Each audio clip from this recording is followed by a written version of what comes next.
effective immediately until further notice.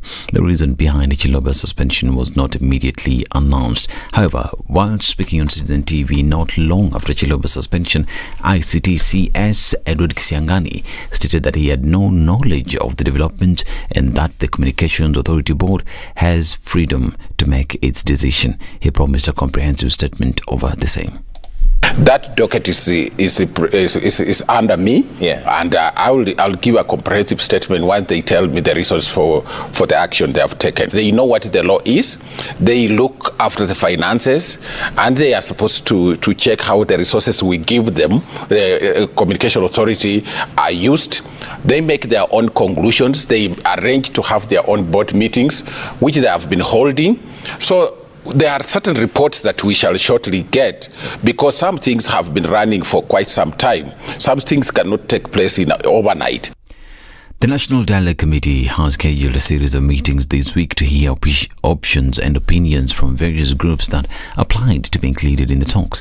The committee will meet with several groups, including the IEBC Selection Committee and representatives of the media. Sessions to receive the opinions of the groups will be held Friday this week, where each group will be given 20 minutes to present their recommendations. Under the chairmanship of Wiper leader Kalonzo Musyoka and National Assembly Majority Leader Kimani Ichung'wah, the committee has indicated that the rising cost of living will be covered in detail. The National Dialogue Committee will then evaluate all the comments and present a report to Parliament. After 60 days, the Friday sessions will be open to the public.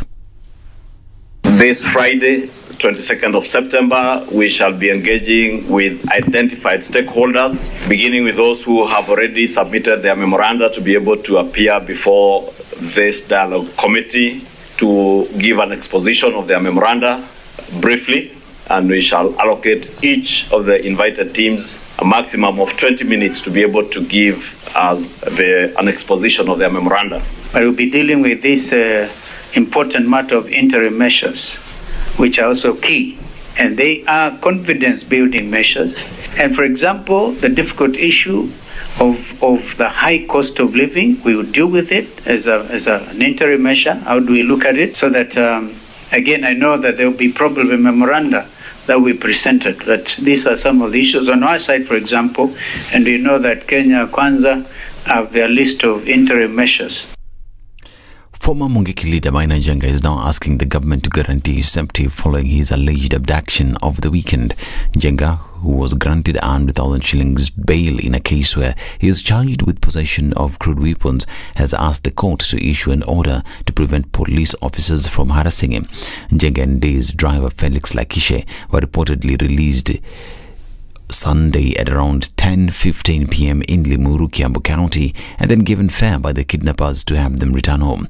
The prosecution has, however, denied Njenga's abduction, saying that it only learned about it through the media and asked Njenga to file an official petition before the High Court. The former Mungiki leader has since claimed that he organized the people who kidnapped them and asked police officers to stop violating his basic rights.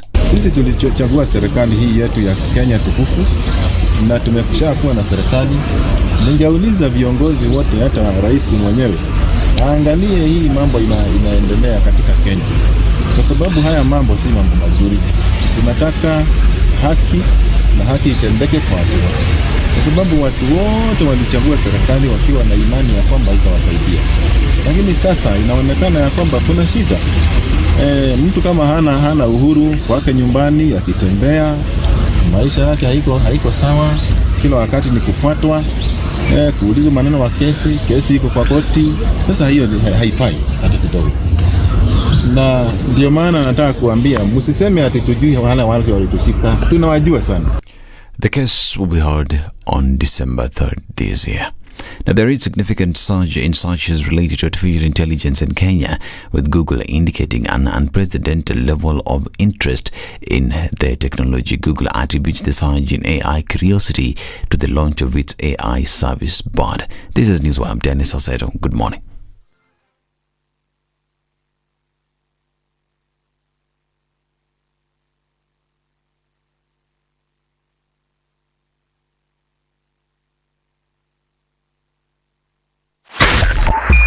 102.5 Spice FM, Kisumu.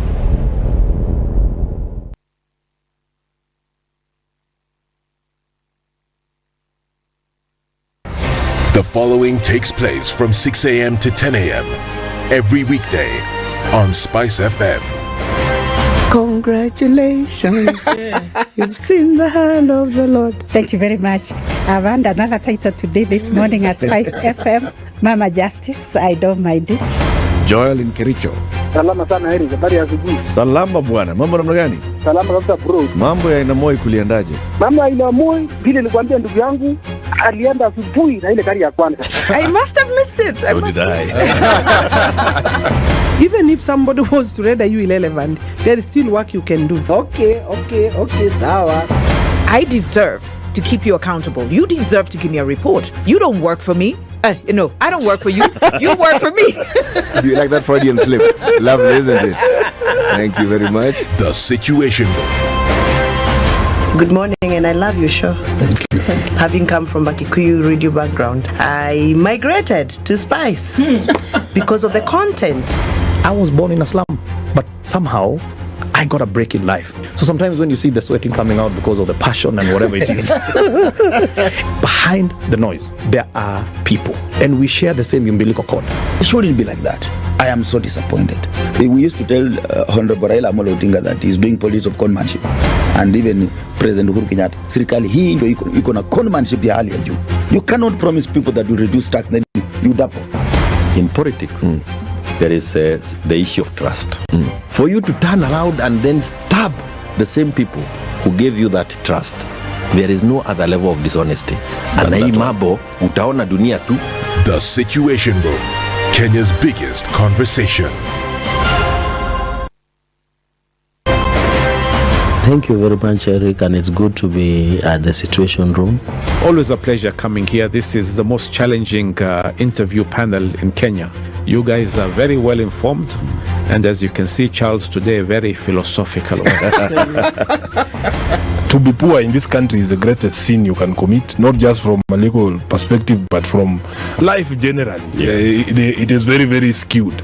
We've just heard on the floor of Parliament, just most recently, a leader within the ODM saying that Sisi ni ng'ombe is a baba. Yeah. Which means that you are willing to be milked dry. Hapo. You cannot force me to believe. I'll give way. If it's land that I'm told to return to you, I will. Okay? Because the court has said so. But I'll continue saying, watu wamenirusha. That's all that I'm doing.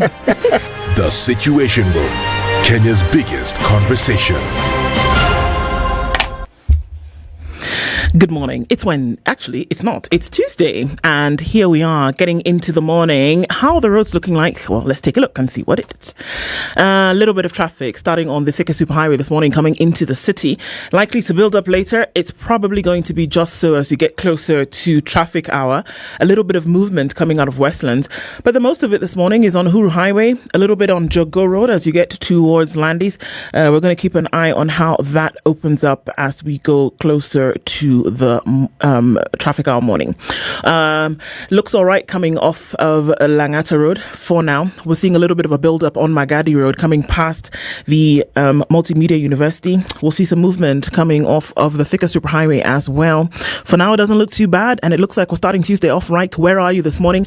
Have you left? Let us know what the roads look like in your neck of the woods. If you haven't, now might be a good time to do so before you get stuck in what Tuesday morning would be.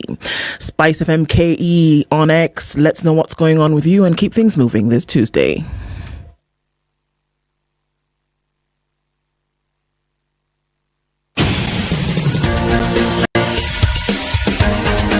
This is The Situation Room, the home of hard-hitting political commentary and penetrating insights about the state of the nation. This is a talk radio experience like no other. The Situation Room, a place for hard truths, debates, and elevated conversations. The Situation Room, witty, political, engaging, deep, controversial. In the room, we have C.T. Muga, researcher, academic, seasoned political observer, a fountain of wisdom in these politically uncertain times. Ndu Oko, Nigerian by birth, Kenyan by choice, communications expert, Pan-Africanist, a truth seeker and believer in people power, and Eric Latif, agent provocateur, the man in the chair, seasoned journalist, news hound, a man who believes in punching up, not down. This is the Situation Room. Indeed it the is. The only way to start your day. This 19th day of September. Good morning. How are you doing? And I hope everything is... we used to say when I was in campus, crack-a-lacking. Crack-a-lacking. Crack-a-lactic. I don't even... No, not crack-a-lactic, not crack-a-lantic. Crack-a-lacking. Like everything is popping off. Crack-a-lacking. Crack-a-lacking, popping off. It's fire. It's doing everything like that. It's going vroom. Charles? Yes. Good morning. Morning, do. CT, good morning. You know, it feels weird. Like I've not actually spoken to you until I say CT. Yes. Salama? Maridadi kabisa. How was your Monday? Monday is good. Yeah? Yes. Welcome. I am happy with Monday. Very good. Sasa, your cousin. Spoke to your cousin yesterday. How is she? She's very fine. She said I should greet you. Oh, thank you. She has not listened to the show for a minute. Because but she said happened? She trusts that Chukuma is fine. You know, Chukuma now is you. I know yesterday she was in good spirits. She's very happy. 75 is not an easy thing, man. Now that one, when the originators of this language talked of a milestone, they knew what they were saying. That stone has gone far. She has miled the stone. There's something of that sort. Yeah. Yes. Yeah. Everybody, good morning and welcome to Kenya's biggest conversation. Here we are, Ndu and CT with you this morning. Remember, Eric's going to be away for a minute, and so the conversations continue. Today, quite some in store. The fuel price story is still a story, okay? And we're asking the questions, but how could it rise by so much at once? 211 shillings. And so we're asking the question at 7 o'clock with John Waweru, who is a commercial lawyer and government expert. Why did they rise at such a high number so quickly? Why fuel prices increased by such a huge amount? That conversation we will have at 7. Never too much of a conversation, and not now. All right. At 8 o'clock, we're going to have a conversation about preparedness for disaster. Kenya's El Nino preparedness plan. We'll be having that conversation with Red Cross, and Venant Ndigila, who is the emergency preparedness and response manager with the Kenya Red Cross, will be with us at 8 o'clock. El Nino is coming. This El Nino is knocking at the door, and we feel the heat, we feel the moisture in the air, the winds are turning, and in a few weeks it'll be here. How is Kenya ready? What is going to be done? What needs to be done? Let's have that conversation at 8 o'clock. All right. We also saw a report a couple of days ago, and about a year ago, and then a few days ago, about an escalating situation where very many Kenyan startups are going belly up. They folded, and we're asking the question, why? Leonard Mudachi will be with us at 9 o'clock. He is the chairman of the Retail Traders Association of Kenya, and we're asking the question, why Kenyan startups are actually shutting down or folding. That's what we will be discussing today. We'll get into it from 7. We can see you guys all trickling in this morning. Let's take a break and then come back and say hello to all of you who've joined us this early morning. Momo, as we say. We will come back after taking a look at the traffic, say hello to you, and then we will get into it.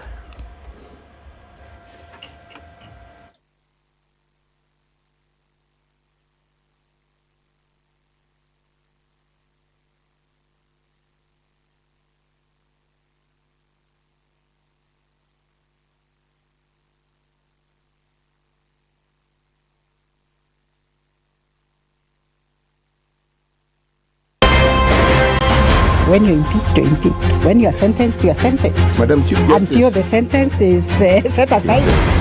Ukibeba vitu kwa roho utakufa. If you carry things in your heart, you will die. The reason for which you went to school and then gathered experience, that reason must be paid for. All right. Okay. This level. Shape up or ship out. Levels don't change. No. Since I'm not shipping out. You know my business partner here. Shipping out. Are we talking about the ship in the bathtub? Or the ship man? Emmanuel Talabu used to tell us a story of the wine school. and then been told to write composition about a sheep. His classmate raises a hand. Teacher, are you talking about a sheep or a sheep goat?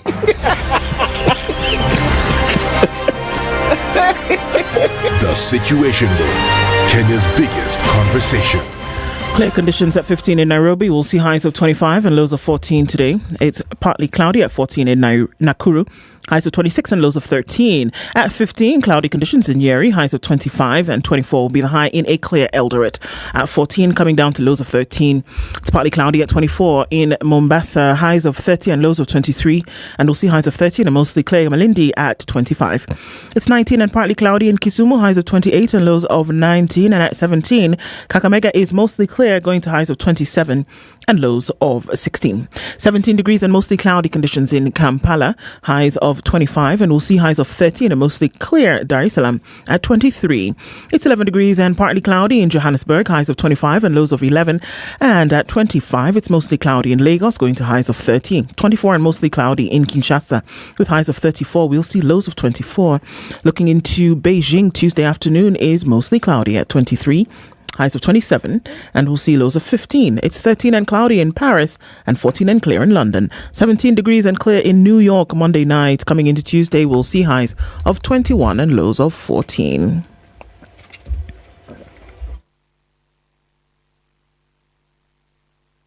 Mature, intelligent talk every morning. Spice up yourself.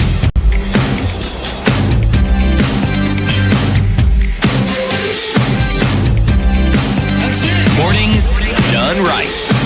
94.4 Spice FM, Nairobi. You guys are online. You're here. You've woken up. Asante sana. Thank you for joining us. Robert says, Mwalimu City and Ndu hamjambo. Hatujambo. Ivo. Don Sabwa says, Ndu and City, good morning. Zikomo is thanks to City for choosing proverbs from Malawi. You see now the language and the proverb is entering. Proverb in Malawi, we say mwambi. Proverbial, we say ndakutulo. And proverbs, we say miambi. So one proverb is mwambi. Many proverbs is miambi. Mm-hmm. Do you understand? So yes, now, when you're saying the proverb this morning, you will say, our miambi from today is from Malawi. You've understood? No, Miambi's plural. Okay, Miambi's plural. You're such a fast learner, City. Your teachers must have been very, I was a teacher. Enthralled. I was a teacher, remember? No, before you became a teacher, you were a student now, Abby. Okay, so today you will say, our Mwambi is from Malawi. Yes. Sawa? Kabisa. Okay. Robert has decided that on Friday we should dress in African attire. Sawa? In a what? African attire. On Friday. That's what we do in Nigeria, by the way. On Friday? Friday, generally, everybody you see dressed in native. I wear African attire every day, so.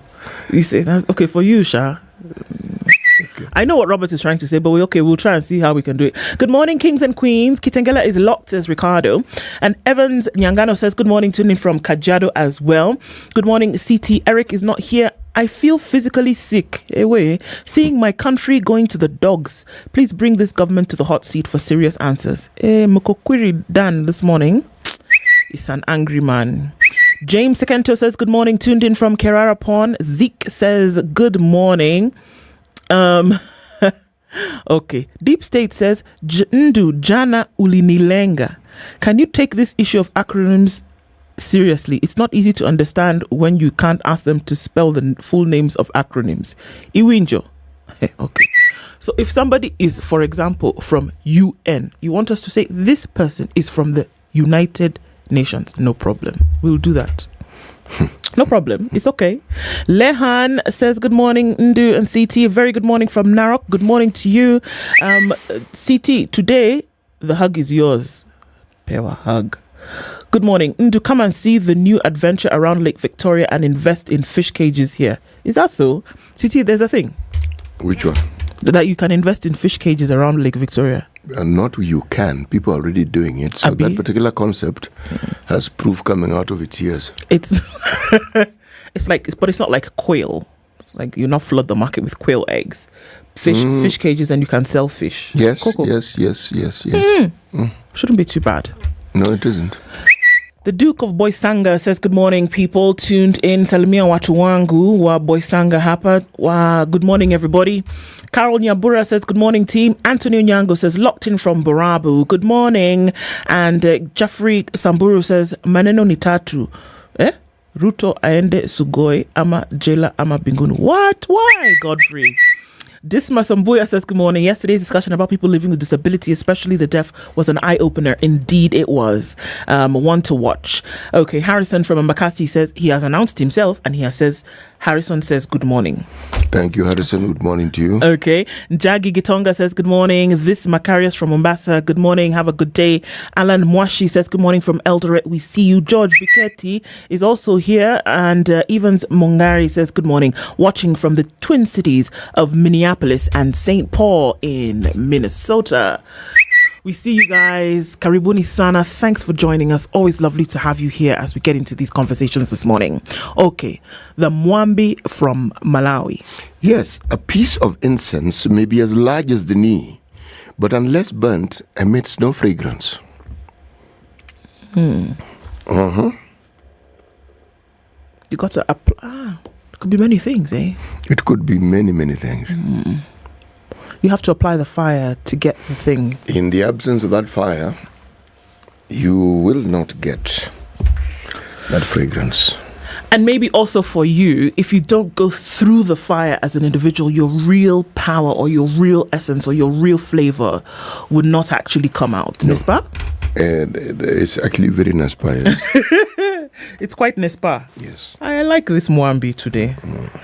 Don Sabwa, we are very grateful to you for the education. We are learning slowly. At some point, you need to do one thing now where you tell us all of the words that you've taught us so far and we can put them into sentences. Voila? Yes. Okay. Let's take a look at the headlines this morning and see what is making the news. On the front page of the Standard, Omo, see people. Did you see people yesterday? I did. Crazy in terms of crowds and what's happening here. It doesn't make sense is the headline. Experts poke holes in President William Ruto's explanation on why the cost of living is going through the roof with little government intervention to tame it. They say when the economy is ailing, stimulus packages breathe life, but increased taxes snuff it. Manufacturers say they will pass the cost to consumers, who they warn to brace for tough times. All of this is going on page 4 and in the Financial Standard today. It is Tuesday. All right, desperate for a job. Any job. We saw the huge crowds of folks yesterday who were at Mbakasi who were trying to be shortlisted for the KDF Defense Forces jobs yesterday. Thousands of former National Youth Service officers lined up at the Mbakasi garrison, hoping to land one of the 350 slots available to join KDF. And this was yesterday. My goodness, 350 slots. These were easily, I don't know how many thousands these were, but it tells a story about what's going on here. Teachers warn of schools sinking into bad debt. We know that that's a situation whereby Treasury has not released money in its entirety, and that has meant that schools have had to talk to suppliers. Schools have had to get on the debt list in order to get supplies needed while they wait for Treasury to do like that, and it has not happened in its entirety yet. So here's a headline about that. Civil servants with mental illness has tripled. Now remember, we had been told that the most rampant kind of mental illness is depression and anxiety. And we're seeing that now the numbers that were there before have now tripled. So we'll look at details of that later. On the front page of the Standard, inside push for Raila 2027 run. Are we there yet?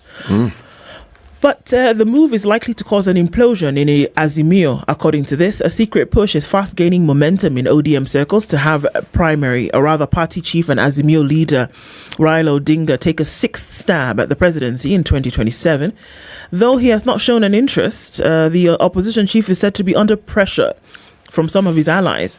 But Wiper's Kalonzo Musyoka and NARC Kenya's Martha Karua are also eyeing the top seat and would wish to get the endorsement of Mr. Odinga, who will be a prime 82. All right, Treasury seeks additional 140 billion shillings to pay salaries. It seems that there's no money. Kenyans will continue to bear huge economic burdens as President William Ruto backtracks on his spending plan for the current year, proposing to add recurrent spending this year by 140 billion shillings. We'll look into the details of that story. If you're angry, just relax. We are coming. There's a story of a lady who had been misdiagnosed with epilepsy and other things, and it turned out that she had a brain tumor. And so we'll look at that as well. On the back page of The Nation, EACC wins a case to recover cemetery cash. The Ethics and Anti-Corruption Commission won a suit to recover 173 million shillings stolen in 2009 during the purchase of land for use as a public cemetery by the defunct Nairobi City Council. Okay, so that looks like that's what's happening there. And, right, so can I tell you what's going on in the Business Daily before you tell us about the other things? By all means, tell us. 79 shillings is what government now takes up in tax in every litre of fuel. Okay, so 211 shillings as you're paying at the pump. 79.31 of that is taxes. 200 shillings as you pay for diesel. 67 of that is taxes. 62.81 is taxes from 202 shillings for kerosene.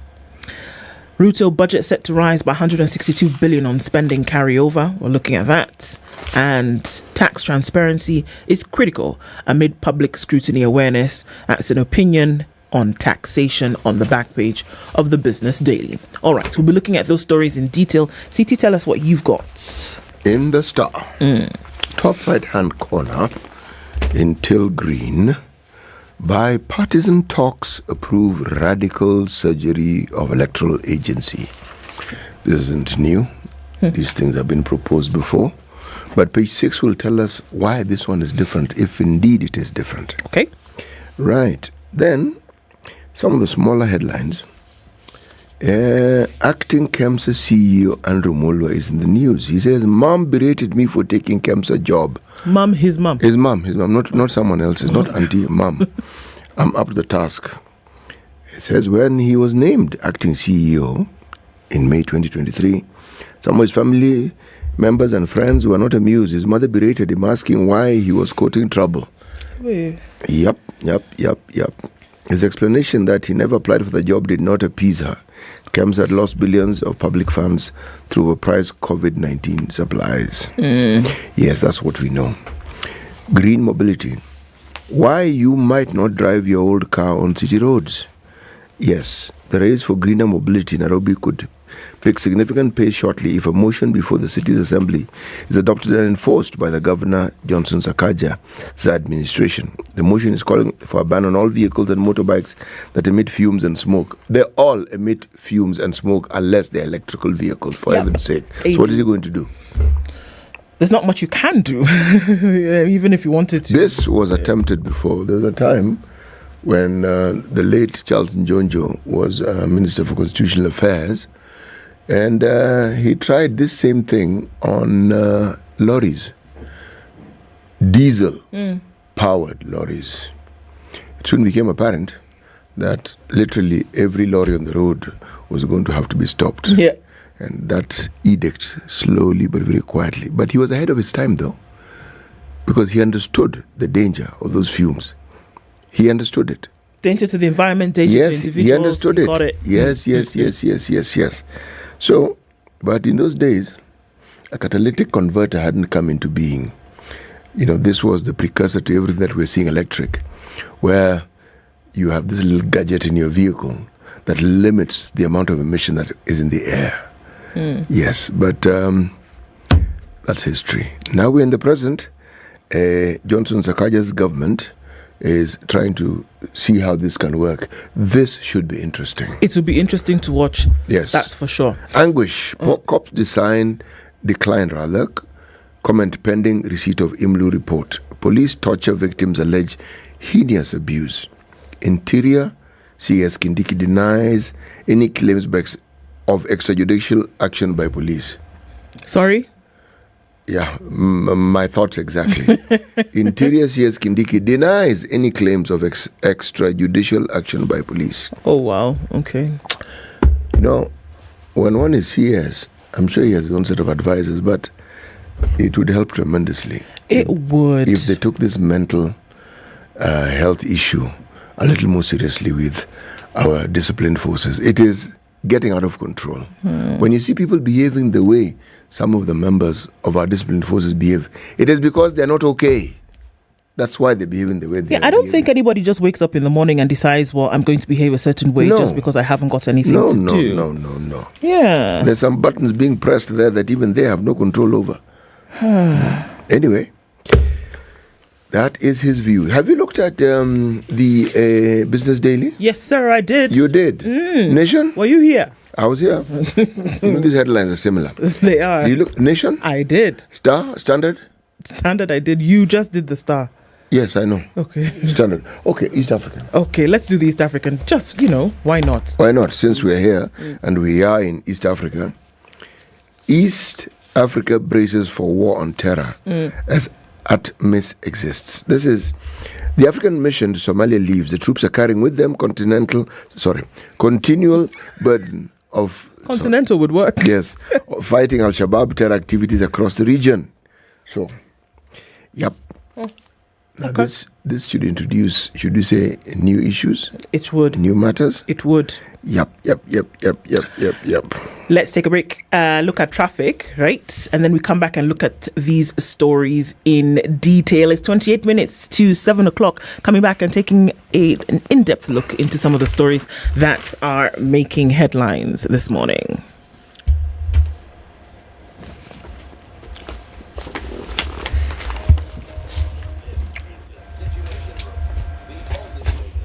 This is the Situation Room, the only way to start your day.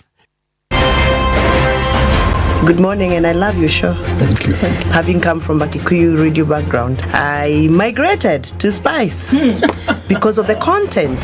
I was born in a slum, but somehow I got a break in life. So sometimes when you see the sweating coming out because of the passion and whatever it is, behind the noise, there are people, and we share the same umbilical cord. It shouldn't be like that. I am so disappointed. We used to tell Honorable Raila Amolo Odinga that he's doing politics of conmanship, and even President Uhuru Kenyatta, serikali hii ndio iko na conmanship ya hali ya juu. You cannot promise people that you reduce tax, then you double. In politics, there is the issue of trust. For you to turn around and then stab the same people who gave you that trust, there is no other level of dishonesty. And hii mambo utaona dunia tu. The Situation Room, Kenya's biggest conversation.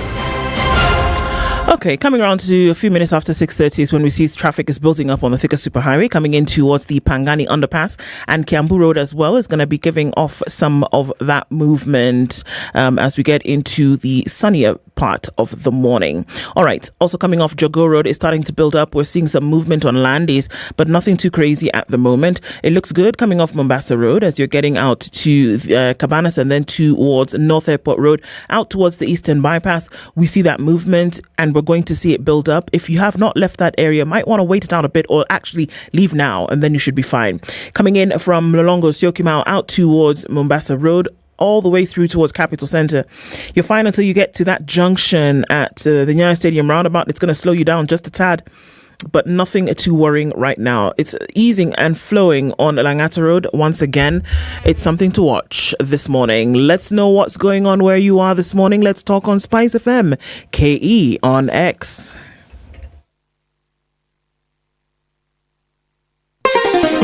Chilled Spice.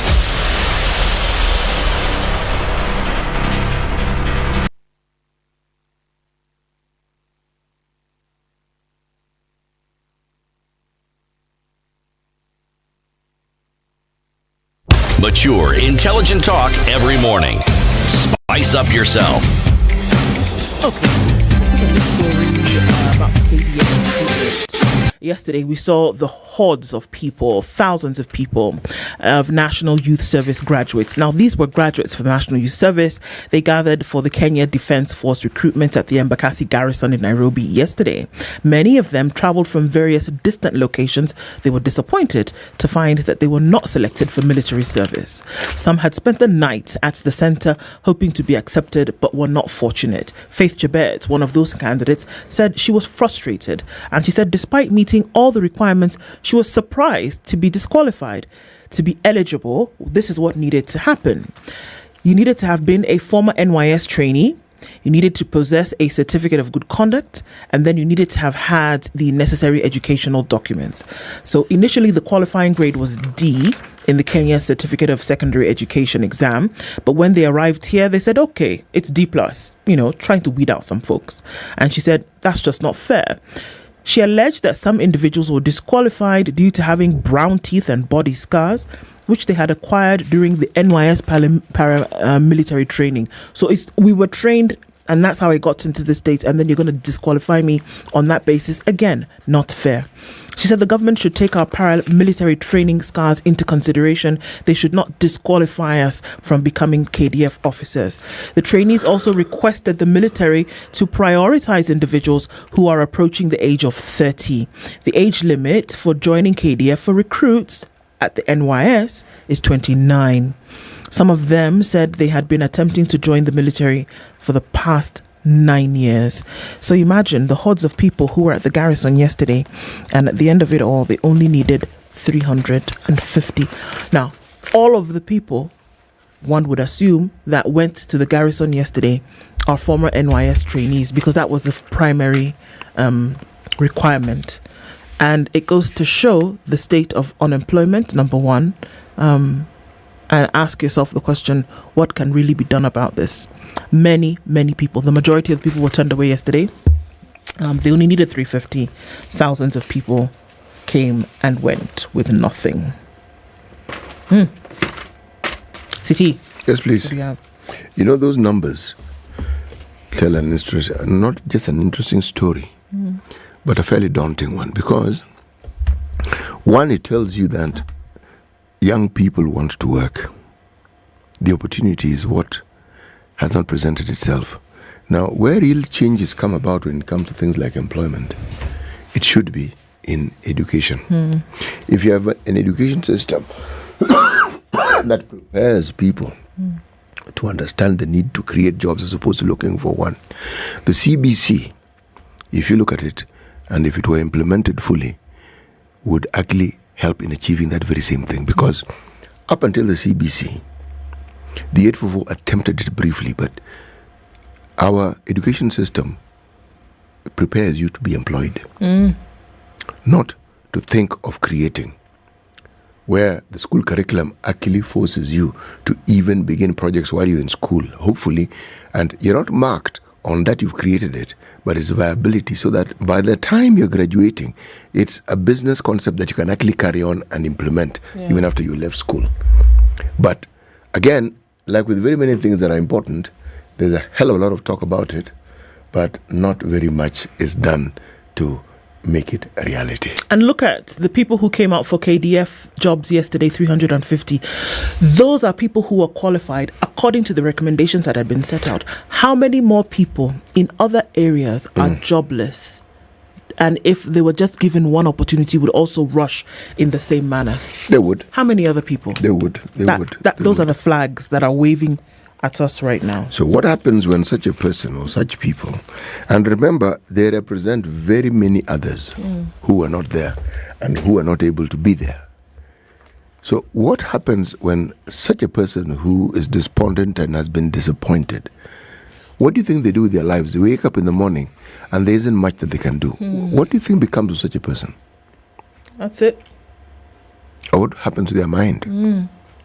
Because there are few things as bad as a sense of hopelessness, where you cannot see what's going to happen. There is no light.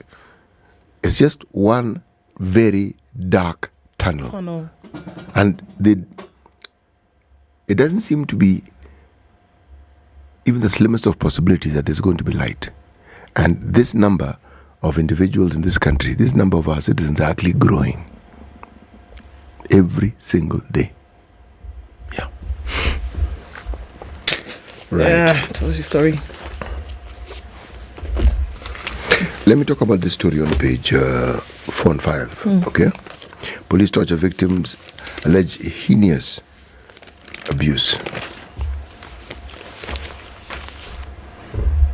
They say police torture victims allege heinous sexual abuse and torment. Not just abuse, sexual.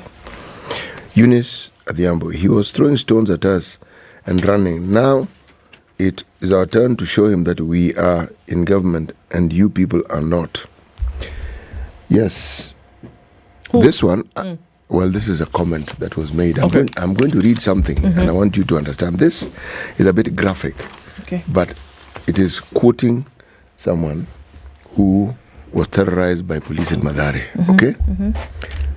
Police pushed the barrel of a gun into my anus and cocked it. Ish. A 26-year-old man told the Star. Police said he wasn't their target, but believed he knew the armed suspects terrorizing Mathare. We'll call him Kelvin Wairimu, not his real name, who narrated his nightmare at the hands of Pangani police, who, like all law enforcers, are supposed to keep citizens safe and protect their rights. They stripped me naked after arresting me in May in Mathare, he said. Crime-busting officers were combing through the slums in search of armed suspects believed to terrorize residents through stabbing, muggings, and phone snatching in the dark. Wairimu was caught up in a raid, and his ordeal is spine-chilling. Plainclothes officers made it clear that I was not the suspect they were looking for, but they believed I knew the target they wanted. They partially pushed the barrel into my anus and cocked the gun, threatening to finish the job. They strapped a piece of cloth tightly around my face to muzzle any wails and cries for help. I was molested and really humiliated, he said, as his eyes flooded with tears. This is who? I'm sorry. This is Mathare. Police were looking for a gang that ostensibly have been terrorizing people. Yeah. And they come across as... this one gentleman who's said to be a member of the gang. No, he said he's not the one, but they said you know where they are. Yes.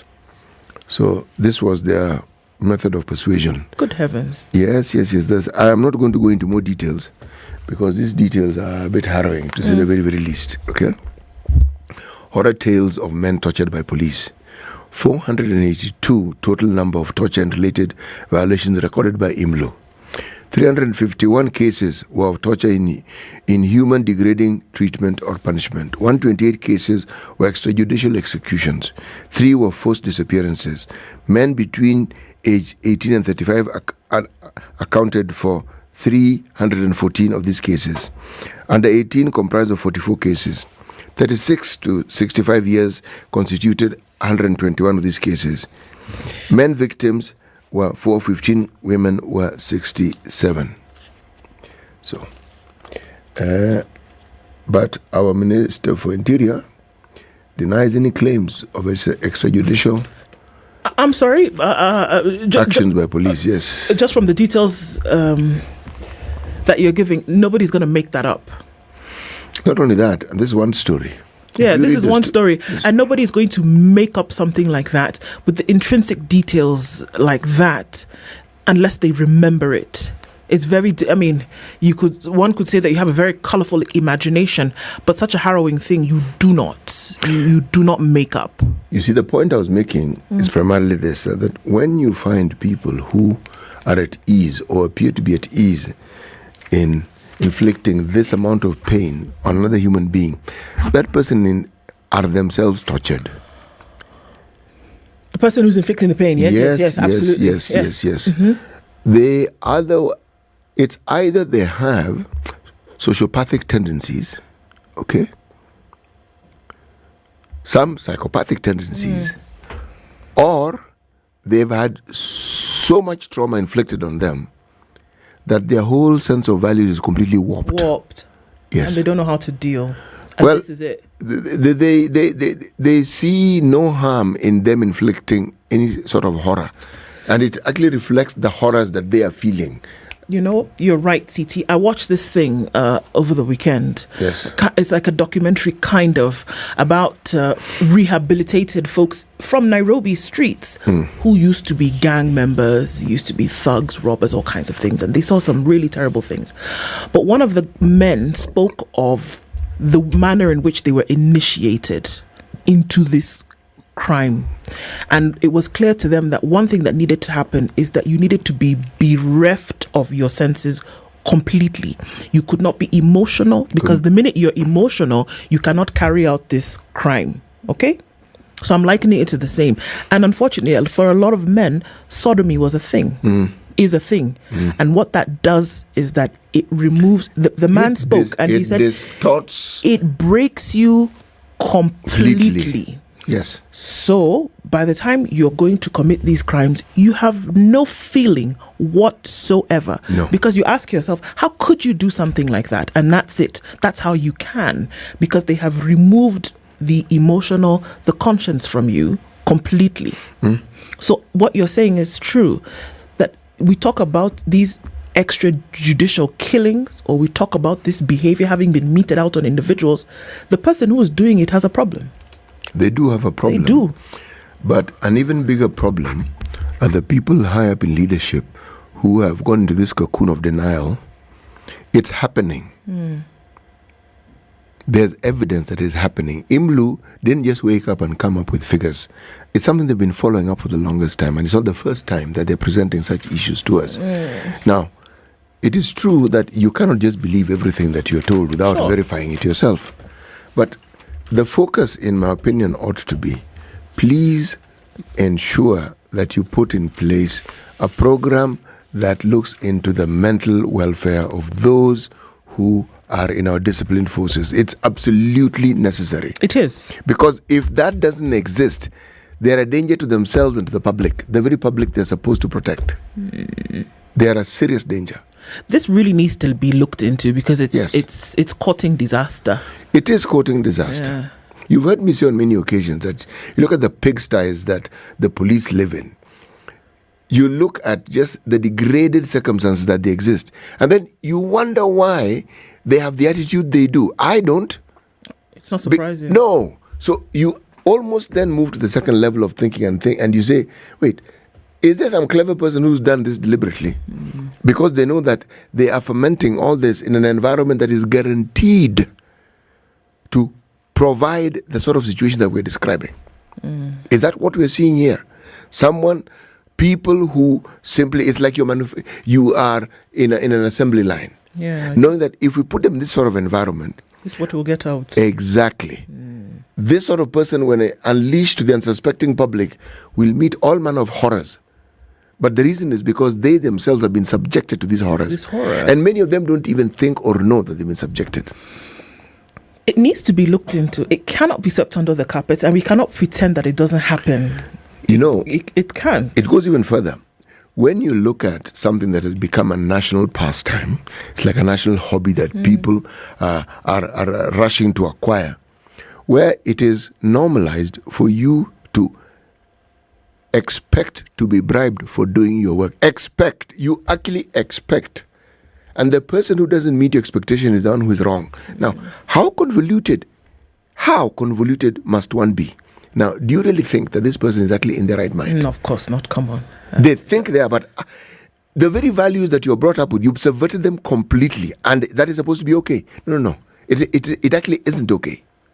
Where you are blind, completely blind to the reality that the very task, the very job that you're given and the authority you're given to benefit the life of others, that you are not only subverting it, but you're ensuring that the complete opposite is what takes place.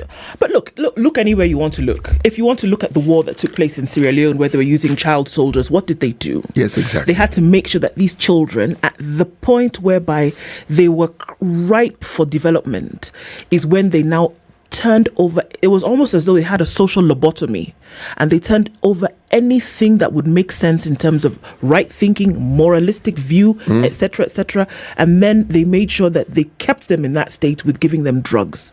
So choose your poison, whether it is the gangs who've been initiated in a way that breaks them completely, whether it's children who go to war and you ask yourselves, how could they do something like that? Whether it's this story that we're seeing this morning where extrajudicial killings take place after a series of horrendous torture, everybody's gone through the initiation.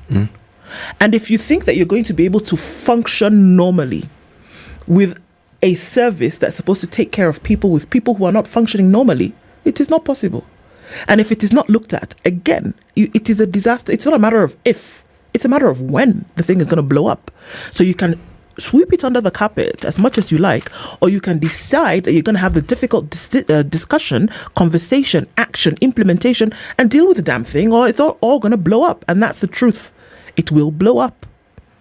So, I mean, let's look at this story of an octogenarian who, after 5 decades of self-exile at the coast, has returned home. Okay? That's Mr. Odongo. It is.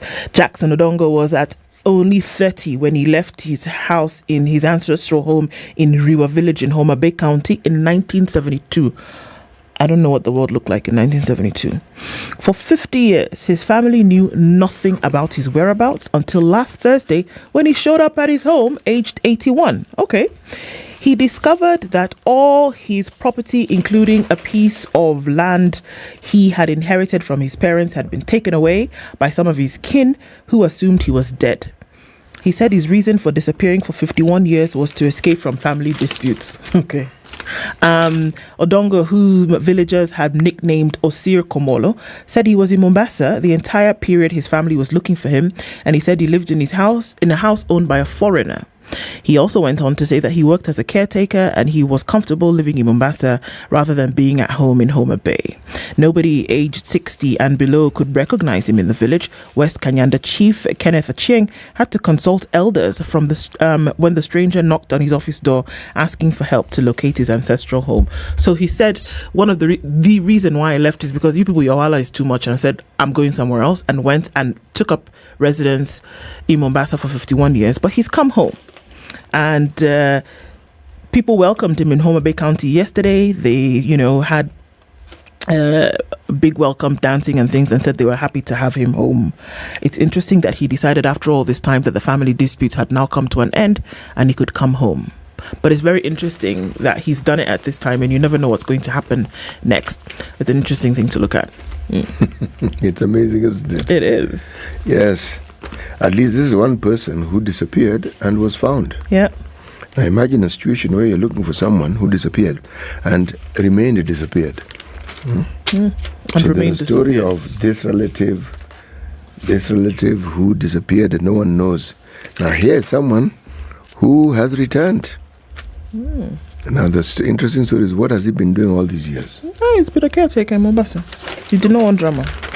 As he says. Yes, as he says. As he says. Okay, tell us something else. Well, the Star has very interesting stories today.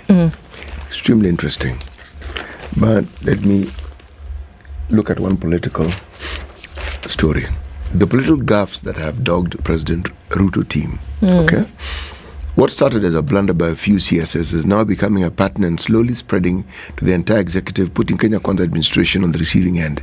This article by a gentleman called Luke Awich looks into the many things that have been attributed to CSs within, or leadership within the Kenya Kwanza government. And they quote, they begin with Moses Kuria, they get to the deputy president, and other luminaries. Now, these utterances may be amusing to many citizens, but of note, the all-encompassing question that has to be asked, what do you think goes through the head of some of these people when they say the things they are saying? Do they think through what they're saying, or what are they actually reacting to? Is the brain-to-mouth filter functioning that day? Yes, exactly. And do they even pause for a second and consider the effects or the impact of what it is that they are actually saying? It's like whatever leadership course people go to when you assume office, Somehow, I think there are certain units that some people skipped. Because, unfortunately, when you're in a position of authority, the things you say bear enormous weight. Yes. And there's no running away from it. No, there really isn't. Now, amidst the problems that we currently have, if there was no problem with food prices, there was no problem with oil prices, all this would have been extremely amusing, and that will be the end of it. Something to watch, right? And yes, something to laugh about, joke about. But amidst the problems that we currently have, then those gaffes acquire a sinister meaning. Yeah. And people will look for the worst possible interpretation. Now, unfortunately, remember the question I ask is, do people understand what they're setting in motion when they do the things they do? See, 2027 looks like it's a long way ago. We've already finished a year. A year is over, yeah. Okay? And pundits say that final year before the election, you don't count. So, essentially, there are 3 more years. This year is already speeding. It will go. Yes, it will. It will go. It's already doing the thing. And the question that you've asked on many occasions, and Eric has chimed in, is why can't the government just tell the citizens the truth? My Uber driver was telling me yesterday that he doesn't understand why these guys keep increasing the price of fuel, 50 bob, 20 bob, 30 bob. Says, just make it 300 once and for all. And then and tell us it will be 300 up to July next year. Then we know it's 300 and then we cope. But these increments, it destabilizes people. It is. It may look like he's given up. That isn't someone who's given up. Let me tell you something. Kenyans are the most resilient, have to be some of the most resilient people on the continent. Truth, if not the world, for that matter. Because they can keep giving and saying, okay. Until you even get resigned and say, you know what, tell us the maximum that it can get to. And then we can, deal with that. I'm telling you that there are some other groups of people on this continent who will not be able to withstand it. Kenyans keep saying, okay, we'll take it. We'll take it. We'll take it. The people in leadership should actually be very grateful for the stock of people that Kenyans are. Because in another place, with a different demographic, in a different scenario, this is the stuff that internal conflict is made of. Let me tell you, do you know who agrees with that view? There is a global rating agency, it's called Moody's. And they're of the view that the proposed tax measures will be met by strong political and social resistance. Moody's. They're the ones who give countries rating. Yeah. And that rating determines whether you can be lent money or not lent money. And if you're lent, more or less determines the interest rate you will get, because if your rating is not good, it was explained to us by people who understand these things better. Yes, now, by the time such an organization is using one of the indicators they use to determine what they determine, it's telling you, you know something, these tax measures are going to create a problem. They are saying it, not I. The country has experienced sporadic protests through 2023, driven in part by the high cost of living caused by elevated food and fuel prices. Although inflation has eased, an attempt to raise it further, as some proposals suggest, will be opposed. Really? By whom? By the citizenry. Okay. That will be an interesting one to watch. All right, let me tell you this quickly as we wind down towards 7. Kenyans will continue, if you needed another indication, will soon bear huge economic burdens as President William Ruto backtracks on his spending plan for the current year, proposing to add recurrent spending this year by 140 billion shillings. Fresh data from the Treasury reveals that the government now plans to increase the current financial year's budget by 162 billion shillings to 3.91 trillion. More than 86% of the additional spending will go to funding recurrent expenditure, which includes salaries. The additional spending will only add to the burden taxpayers are already carrying amid increased taxes and the high cost of living. So what's happening is that when you look at this increase, there's supplementary spending that's going to take place. And so the initial budget that we had seen that had been read in June will now increase by 162 billion shillings. And so you ask yourself the question, where is this money going to come from? Well, that feeling that you're feeling of the burden of taxes on your shoulders, that is where the money is going to come from, in case you were wondering. And that's how then they're going to be able to fund this particular thing. It's a monster. It's big. it's growling. The cost of fuel has gone up, and inadvertently, the cost of living is going to go even higher than it was just a short month ago. So why did they rise by such a high number? What was necessary, or what were the players that made this actually happen? We'll be having that conversation at 7 o'clock as we delve into the details of the numbers and fuel prices and what it means for the cost of living. We're coming around to 7 o'clock on Kenya's biggest conversation this morning. Join us for that conversation at 7. Let's listen to the news. It's 7 o'clock.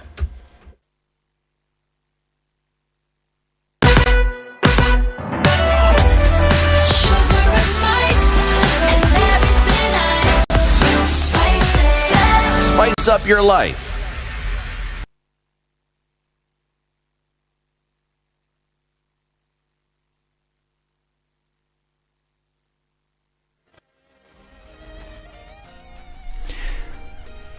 Good morning, this is Newswire. Dennis Aseto.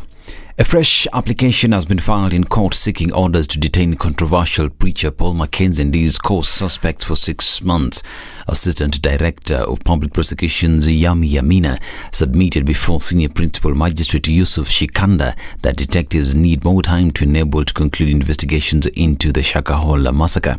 The prosecution filed the application after the lapse of an earlier court order that directed further detention of Mackenzie and his co-suspects for 47 days. In the application, the DPP's office points out that pathologists require at least 6 months to complete the DNA profiling process to establish the true identity of the exhumed bodies conclusively.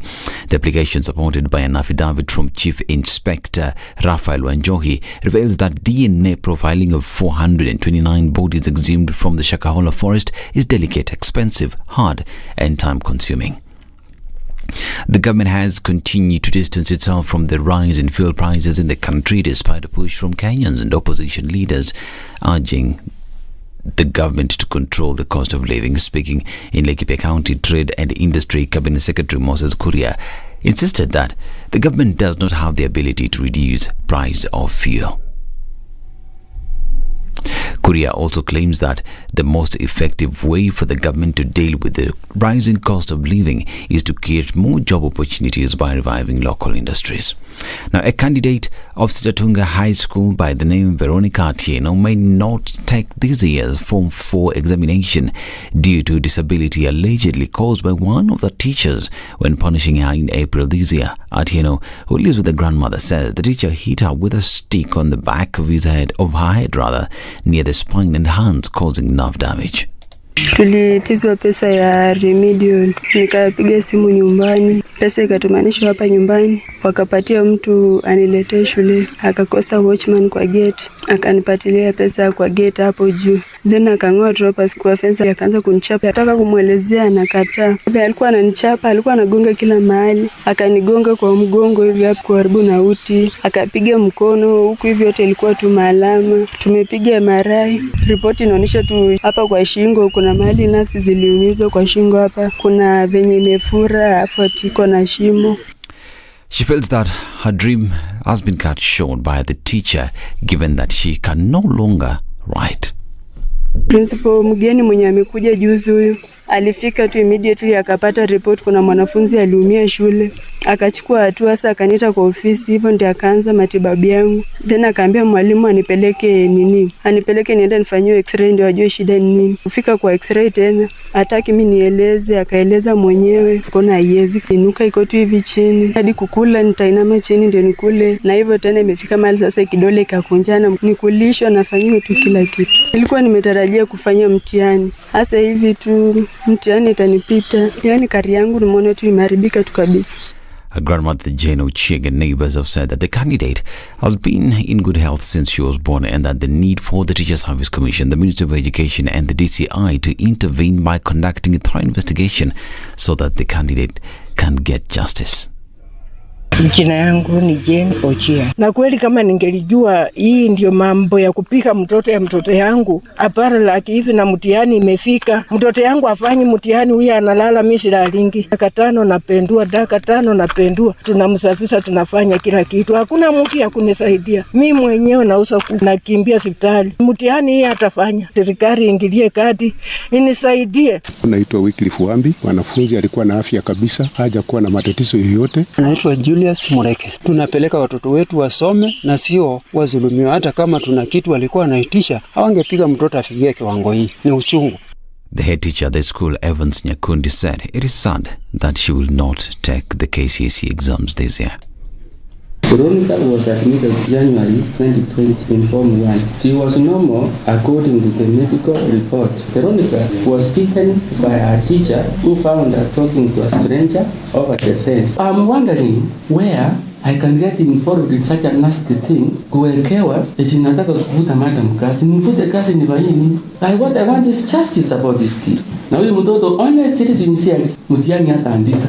What am I going to sign in the nominal role? Let whoever did that thing is our own cross. Mimi sitaki mambo nyingi. We hope that Veronica gets the justice that she deserves. This is Newswire. I'm Dennis Aseto. Good morning.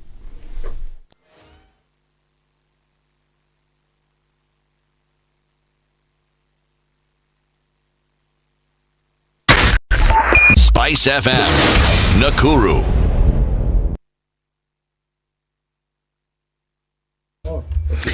Okay, a few minutes after 7 o'clock and traffic building up in the city, much different from what it was at 6. We're now looking at it then heavy coming off of Thika Superhighway. As you get towards Survey, it continues to be a thing in the CBDs where most of the action is happening. Let's look at Uhuru Highway all the way from the Nyeri Stadium roundabout, getting out towards Haile Selassie and then into the CBD out towards Westlands.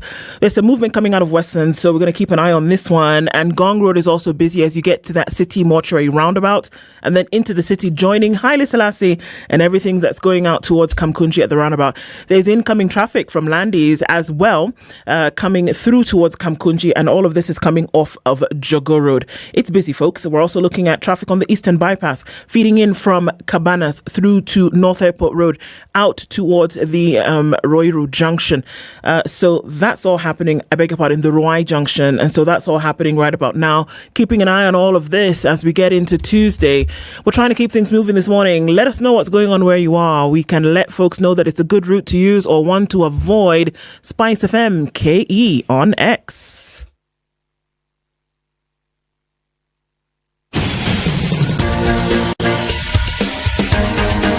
This is the Situation Room, the home of hard-hitting political commentary and penetrating insights about the state of the nation. This is a talk radio experience like no other. The Situation Room, a place for hard truths, debates, and elevated conversations. The Situation Room, witty, political, engaging, deep, controversial. In the room, we have C.T. Muga, researcher, academic, seasoned political observer, a fountain of wisdom in these politically uncertain times. Ndu Oko, Nigerian by birth, Kenyan by choice, communications expert, Pan-Africanist, a truth seeker and believer in people power, and Eric Latif, agent provocateur, the man in the chair, seasoned journalist, news hound, a man who believes in punching up, not down. This is the Situation Room, the only way to start your day. After 7 o'clock on this 19th day of September, we're getting into the second hour of Kenya's biggest conversation. The hot seat is all warmed up and we're getting into it this hour when we're asking serious questions about what is going on when it comes to these high fuel prices, what it means, and the question, why did it take such a high jump? To help us out with that conversation this morning, our guest is already seated. John Wambogo is here with us. He is a commercial lawyer and governance expert, and we're getting into that conversation in just a minute. Our live streams are up as you join us on socials this morning, and welcome to our audience on KTN Home. Karibuni sana. All right, we're getting into it. John is already seated. John Wambogo, good morning. Good morning. How are you doing? Very well. Karibu sana to the hot seat. Thank you. Hot conversations. Combustion is already the word that we're using this morning when it comes to fuel prices and the conversation that is happening in circles in Kenya. But as we get into it this morning, CT is going to welcome you with the Mwambi from Malawi. You ask yourself, what is Mwambi? Yes. Proverb. Yes, there's a gentleman who has taken upon himself to teach us the language that is spoken in Malawi. I'm not sure what language is it, because I don't want to say it's Malawian, because Malawi, like every other African country, has many communities and they all have different languages. But he will tell us, because he can hear me speak, he will tell us which dialect it is, or which language among the many languages in Malawi he's been training us in. A piece of incense may be as large as the knee, but unless burnt, emits no fragrance. What does that mean to you, James? Well, a piece of fragrance emits no essence unless burnt. Well, it simply means, if I was to put it in a similar proverb, that or an English equivalent, it would be probably be equivalent to the taste. The taste of the pudding is in the eating. Good. The beauty of interpreting a proverb is that you can't be wrong, because you are telling us how that proverb relates to you. So what then happens is we get a perspective we didn't have. Like that perspective I hadn't thought of, but now I have it. So when you taste it, you'll know how. When you eat it, is when you taste what it actually is. Yes. Okay, well, how about that for a great place to jump into today's conversation? That Kenyans are tasting the heat, or feeling the heat right now of high fuel prices. And the very first question is that we've not seen such a large jump in a while. We're looking at close to 16 shillings in terms of an increase of fuel per litre, whether it was diesel, whether it was kerosene, whether it was petrol. And the first question is, why did this happen with the numbers that we are seeing, and why was it such a big jump? Let's get into it with that. Okay, thank you very much, CT and Ndu. I think first, there has been a certain misconception concerning the fuel prices and the jump that has happened over the last 1 year, because there are various metrics that are outside that are not directly affected by the increase in price. For your information, if you look at the price of crude in August 30th last year and the current price of crude, they are almost at par. It's $95 to the barrel. So has it gone up or has it gone down? If you look at the recent past. At the recent past, it's almost the same price. Yes. Because we are the Brent crude is going for between 95 to 100 currently. Yes. In August 31st last year, 2022, it was about the same price, 95. So the question then is, what has changed? What has changed is primarily two things. One is the exchange rate in August 2022 was 118 shillings to the dollar, Kenya shillings to the dollar. The current exchange rate to the dollar is 150. Yes. There is a change of about 32 shillings, which in real terms would be about 27%. That is one. The second change is that if you look at the taxes that were on fuel in August of 30th last year and today, there has been an increase of about a net increase of about 5.5%, and it is principally because the VAT rose by 8%, but there was the railway development levy that went down by 0.5%, and there was the import declaration fee that went down by 1%. So in essence, the net increase was about 5.5%. So now if you look at those two factors and look at the increase in the price of fuel, which was about 159 in August 30th, 2022, to 211, which is the current price, you will also note that the increase percentage-wise will roughly be the same. 27% in a year. Yes. Okay. 27% because of the decrease in the value of the shilling. 5.5% because of the increase in taxes on fuel. That comes to about 32.5%. Okay, in terms of shillings, what we're looking at here is that there's been an increase of 52 shillings between August 31st, 2022 and September, 14th, right? Yes. September 14th, 2023. Yes. So there's been an increase of 52 shillings that translates to 32% of an increase from what it was. But the puzzling thing that you're saying is that the cost of crude per barrel remains at $95. Yes, it has not changed. So this is the mystery. Yes. Are we saying that the only reason why we are seeing this high increase in fuel prices is because of the exchange rate? Yes, but the cost of partly it could not be the whole thing. Not the whole thing, but to a huge degree, it's because of the exchange rate. Are we seeing that there's a fluctuation of exchange rates for countries whereby the cost of fuel has also risen?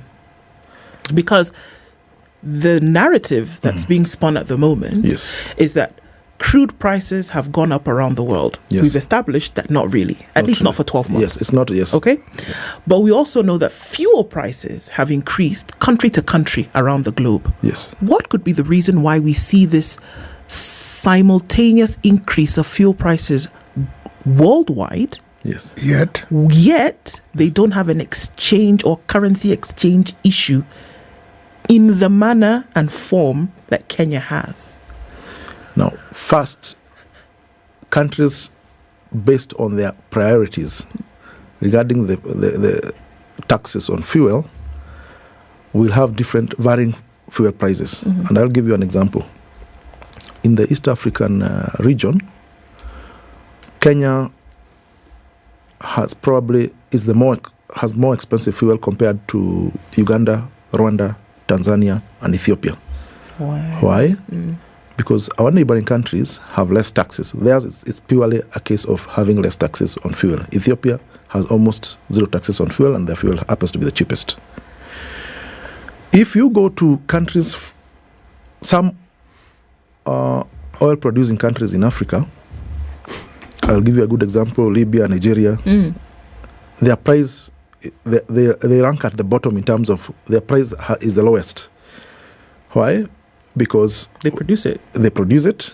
And in the case of Nigeria recently, they have also started refining it. So they are not incurring as much transportation costs as well. And many would even argue that, I mean, even in Nigeria, for example, it's still too expensive. Right now, we're buying fuel at about 110, 120 shillings equivalent. Yes. And that's still too expensive for an oil-producing nation. Yes. According to, Yes, Libya is the cheapest at 0.03 cents, US cents to the dollar, which is about 4 shillings and 10 shillings and 50 cents equivalent. So, now, why are these variables happening? One, you can have, as part of the wider government policy, that the government is trying to create a shift to non-fuel locomotion. That is basically hybrid vehicles, electric vehicles, and in the case of Kenya, that is actually, if you look at the recent policy changes, including, we recently hosted the climate Africa Climate Summit just about a week ago or 2 weeks ago, and Kenya is actually a leader in the climate change agenda. Now, you have seen the president has been, every other day he's talking about having electric vehicles. There is this, the BRT buses are going to be electric. There are no taxes actually on, all taxes have been waived on electric vehicles. So what is the government trying to do? Over time, you can see a trajectory where the government is trying to have the country move from diesel vehicles and fuel transport to electric vehicles or green modes of transportation and fuel for cooking. Because of the climate agenda. That is one. And also, there are various health reasons. I'll give you a good example. For example, paraffin has increased to 188, and of course, there's a huge outcry that people are saying, paraffin affects the people at the bottom ladder of the economy. And it is correct. But the question is, are there cleaner and cheaper alternatives today in the country? I will tell you, yes, there is.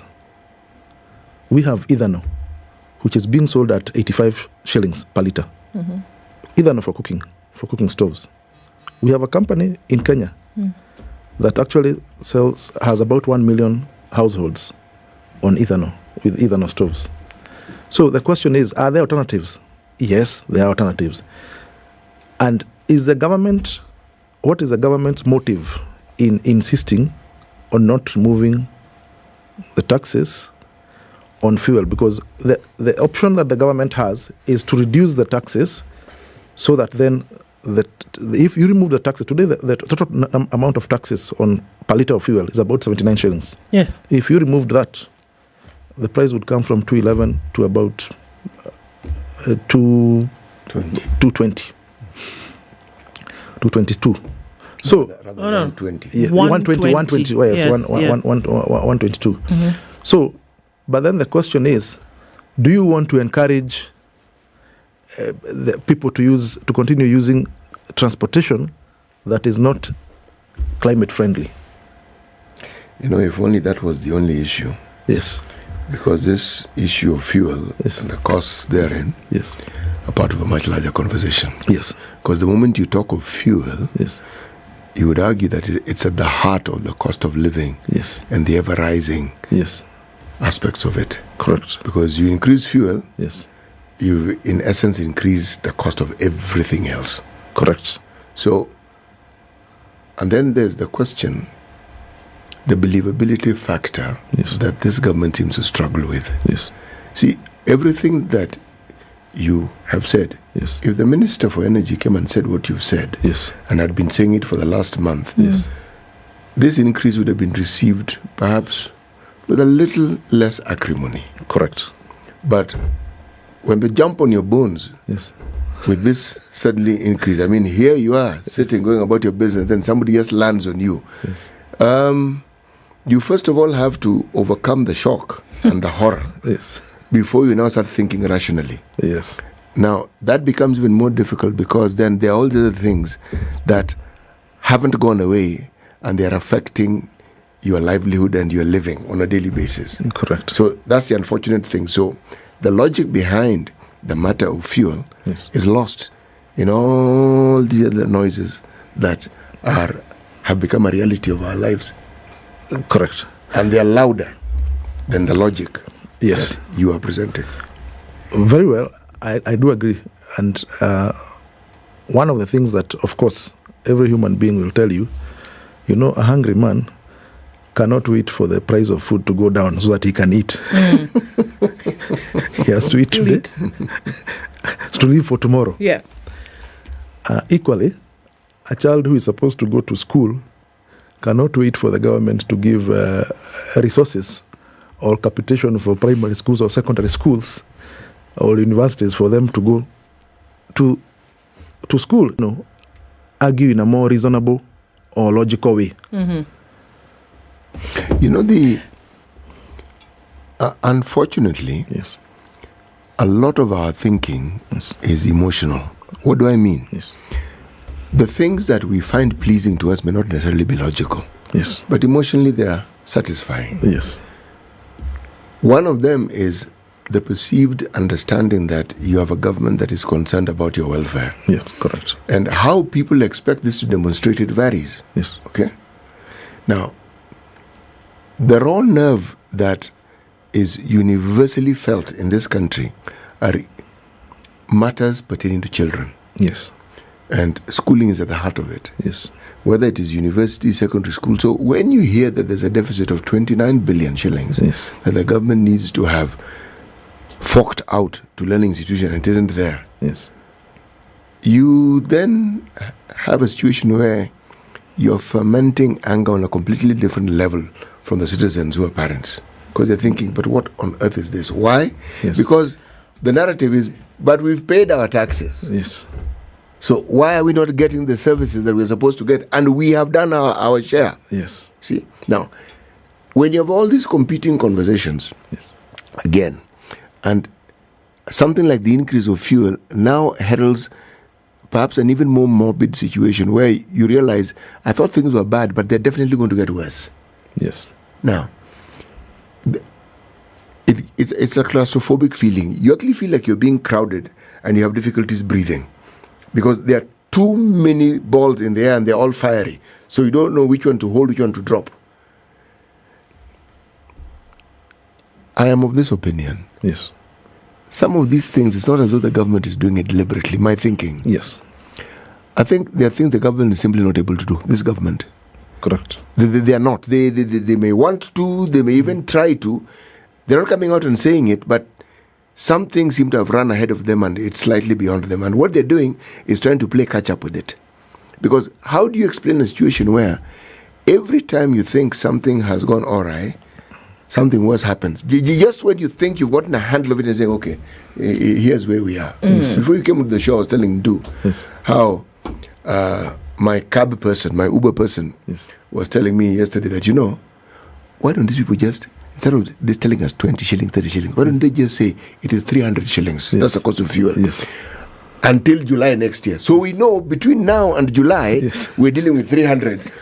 So we don't have to keep adjusting. You can organize yourself. You can organize yourself. You know it's 300. Right. Yes. Here's the thing, though, and I think this is what poses a bit of a problem, even though the general population will complain about the high cost of living, will complain about this great jump that we've seen. I mean, look, a year of 52 shillings increment is not a joke. That's a lot of money to have increased by in such a short period of time. All right. And we also know that the ripple effect of the increased cost of fuel on everything, it doesn't matter, even breathing is going to be a little bit more expensive in the coming days because of this. Yes. We can't run away from that. We cannot also run away from the reality that taxes are necessary for the government to operate, not to develop a nation. Because look, it has never happened. There's nowhere ever that nations have developed on the back of taxes. It doesn't happen. Yes. I'm saying in order for government to run, taxes are necessary. That is established. Now, is the conversation that we are having today, because we talk about the fact that 79 shillings from your 211 shillings that you pay for fuel goes direct to tax. Are we talking about looking for innovative ways to reduce the number of taxes or reduce the amount in each box of taxes that would make things a little bit more palatable? Like, who says that the particular levy has to be 7 shillings? Why can it not be 5? It may sound like a minimalistic view of things, but that's what we're coming down to. Is it possible that your independent power producers, for example, don't need to have this amount of money when we're talking about energy? Is it possible that your import tax does not have to be X number, that you can reduce it a little bit so that across board we can see how it would become a little bit easier for folks to survive? Yes. Does that not make sense as a way to look at this? Because taxes are necessary for government to survive. That's the first part. The second part is that, look, we also understand that in order for you to feel satisfied, there's something it does to your being. That these taxes that you talk about that need to keep coming are actually being put to good use, that they are effective and they are efficient. That's also a role government has to play. Because we can compare ourselves as African nations to whomever we like, but we're going to have to compare on each and every detail. That where there are countries with high taxes, that there is efficient and effective use of those taxes, and it can be seen. It's not heard, it can actually be seen. So here we are, number one. Is it possible to have a reduction across board? And then what can government do to make sure that effective and efficient use of these taxes is seen by Kenyans? Okay, I think first there's something that CT has alluded to in terms of the latitude that the government has in doing away with some of these taxes. I think partially because of the situation with our borrowing. I think the country was too indebted, and the portion of revenues that we are spending, paying the debts that are there, is squeezing out the amount of funding that is required to do a lot of the recurrent expenditure. Now, we are in a situation where we are trying to replace more expensive debt with the Bretton Woods institutions. We are now firmly in the grip of the West. And they obviously, for any loans that they are giving you that they are telling you are low interest rates or they are grants, they come with conditionalities. There's nothing like a free lunch in the world. Everybody who gives you money gives you with their own conditions. And sometimes the conditions may not be in the fine print. It could be something else that you have to compromise on. So the question is, does the government indeed have that latitude to do away with those taxes? Because they are being told, if for us to give you this, financial support, to support your currency, to do this and that, you will have to, have these taxes imposed, because you have to show us your ability to repay. Of course, we know in real terms, in practical terms, sometimes the revenues do not increase. When you increase the taxes too much, actually the revenues go down. Why? Because people then reduce expenditure. It's just normal human behavior. So you may not actually get your goal of actually getting the taxes increasing. Okay, so you increase the taxes, and what's actually you increase taxes on particular commodities or particular services in order to get more into the kitty so that 1, 2, 3 can happen, right? That's the assumed thing. But what actually happens is that because of that increase and people don't have the spending power, they're actually going to reduce on the spending, and so you actually, it becomes counterintuitive. It's a zero-sum game because nothing actually happens. So then what to do after that? Let's take a break on that point and come back and continue with this conversation. We've seen taxes, or rather, yes, we've actually seen taxes rise. We've seen fuel prices increase. What does it mean, and why did we see such high numbers, and how can we work around it? All right, I'm going to tell you about Kenya's largest single-day athletics event. It takes place on the 29th of October. It's a Standard Chartered Nairobi Marathon. What do you need to do? Log on to www.nairobimarathon.com. You register with 2,000 shillings and then get ready to run in the 20th edition of the Standard Chartered Nairobi Marathon, which kicks off from Uhuru Gardens early in the morning. Which race will you be running? Anyone you do, the proceeds will go towards the Future Makers program. All of these proceeds are going towards making sure that young people, especially girls and people with disability, can learn, earn, and grow. We'll be back after this. This is the Situation Room, the only way to start your day. Revenge is for children. It's for kids. When you grow up, you realize the best revenge you can take on somebody is to ignore them. I'm just new in politics. It is not everybody's cup of tea. That's why some people come in one term and that's it for them. Political parties in this country do not have ideologies, whether luring or otherwise. And that is the effect of corruption. Any time an offense occurs anywhere in the country, it is the job of the Inspector General to look into it. Whether it's corruption, whether it's murder, whether it's petty, that is his job. If we have chosen to be a corrupt nation, then we produce corrupt leaders. Everything then becomes chaotic that you cannot be able to change a nation. The Situation Room, Kenya's biggest conversation.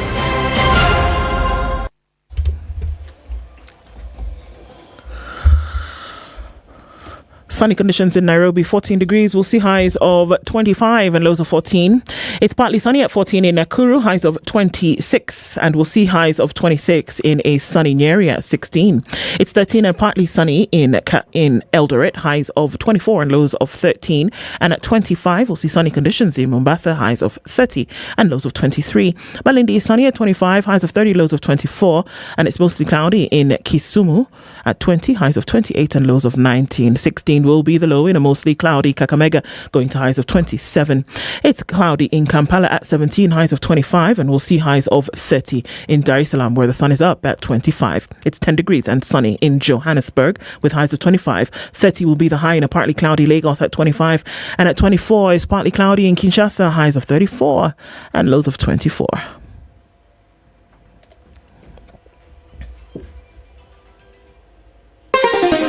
Chilled Spice.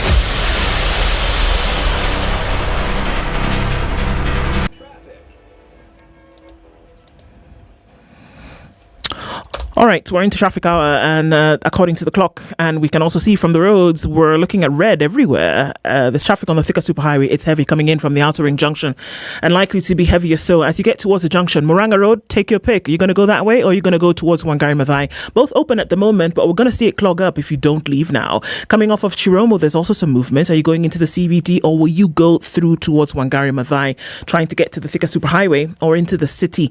Outbound from the Thika Superhighway is also pretty busy right about now.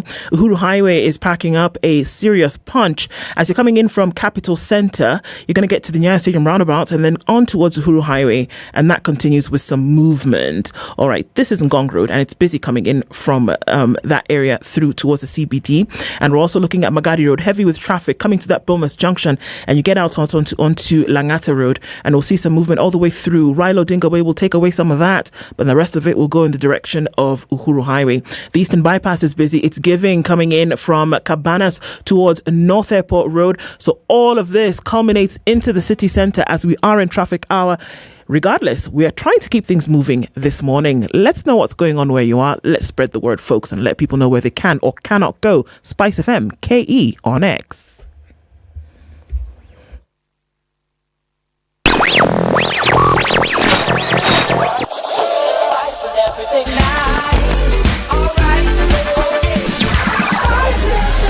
Spice up your life.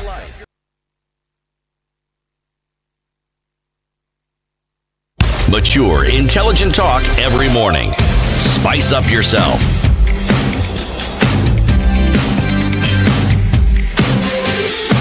At 24 minutes. Mornings. We have been discussing with James Wambogo, who is a commercial lawyer and governance expert, and we're looking at the reasons as to why we've seen that large jump, really high number that we are now paying for fuel and what it means.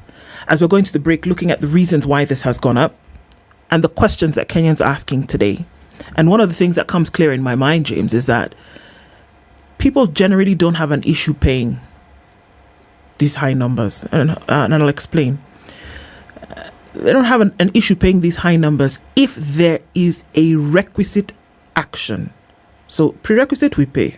Requisite, we now say, all right, let's see that 1, 2, 3 is done. Okay, fine. I'll pay high prices. But within those prices that you're counting as taxes, there's levy 1, there's levy 2, there's levy 3, there's levy 4, that unfortunately doesn't translate to much.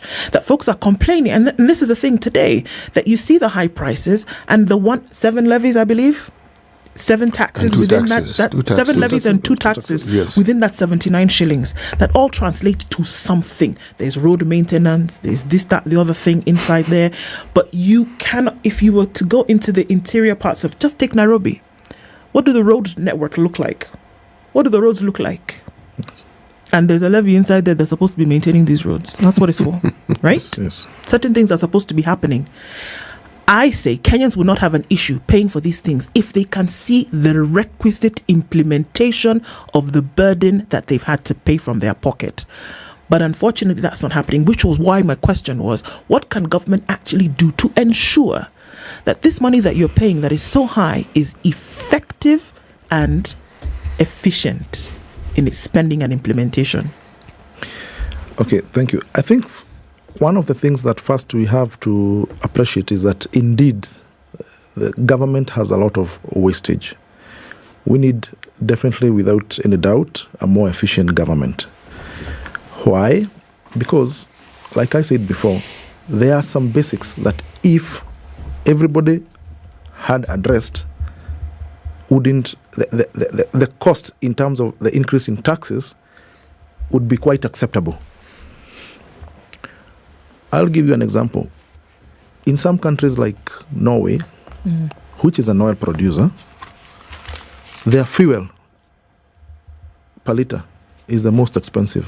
Why? Because they have a closer goal to going green, and therefore they are trying to discourage, vehicles that are fueled by petrol, by diesel, to electric vehicles. Highways taxation is above 40%. Norway's taxation is above 40%. But you never see anybody complaining or any demonstrations. Why? Because education is free. Yeah. If you go to public, those medical care is free. You will find, good doctors across board. All the hospitals are more or less at the same standard. So the average person, the amount of out of his paycheck, the amount of money he spends on what should otherwise be public services in Norway is very little. Whereas in Kenya, in addition to paying the high taxes, you still have to go back to your net pay to cater for what should otherwise be provided in the public as public services.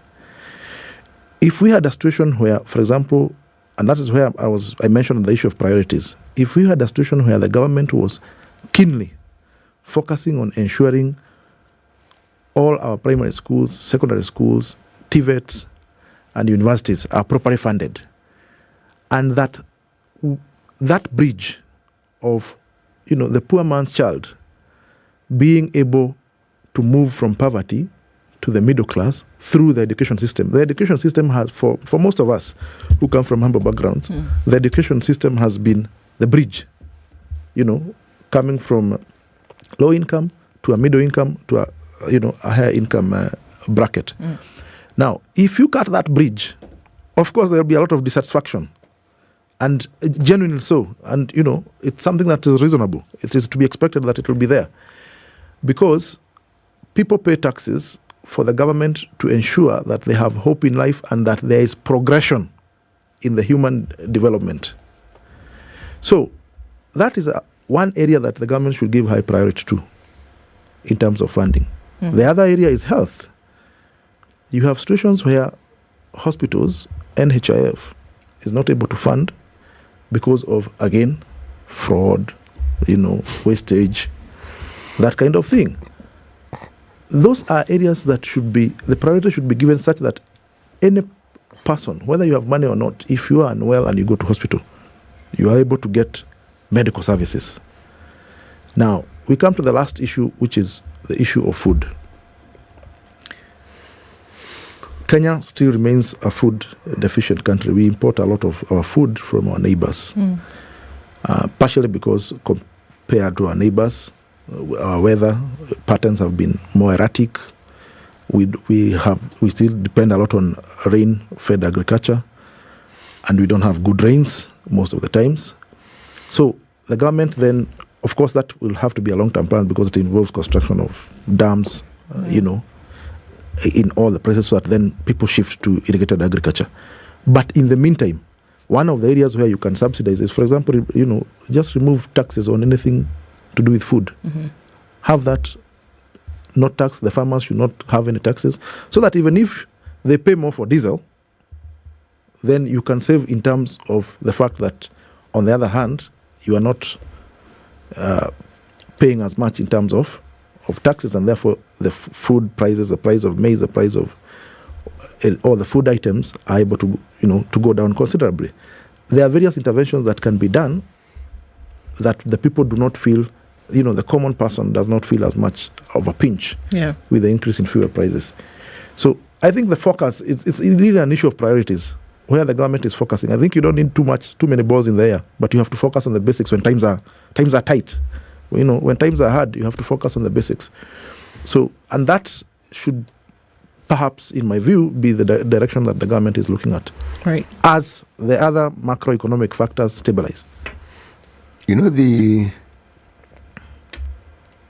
actually think that at some level, the Bretton Woods Institution and their wheretofores notwithstanding, the government, let me start with, the president appears to actually intend to do good. Yes. But the thing that keeps puzzling me is what the competing interests are. Yes. Because on the one hand, you clearly have these interests, and when one listens, one is convinced that this person wants to do good. Yes. Then you look at the people who've been appointed and you wonder now, okay, there's something hidden about these people whom I can't quite understand. Maybe he sees it. Yes. And then 1 year of this government's ruling, and you say, hey, God. Hey. You just keep exclaiming because people are given positions of authority, and the mandate is not difficult to understand. That's why it's called a ministry. You know exactly what you're supposed to do.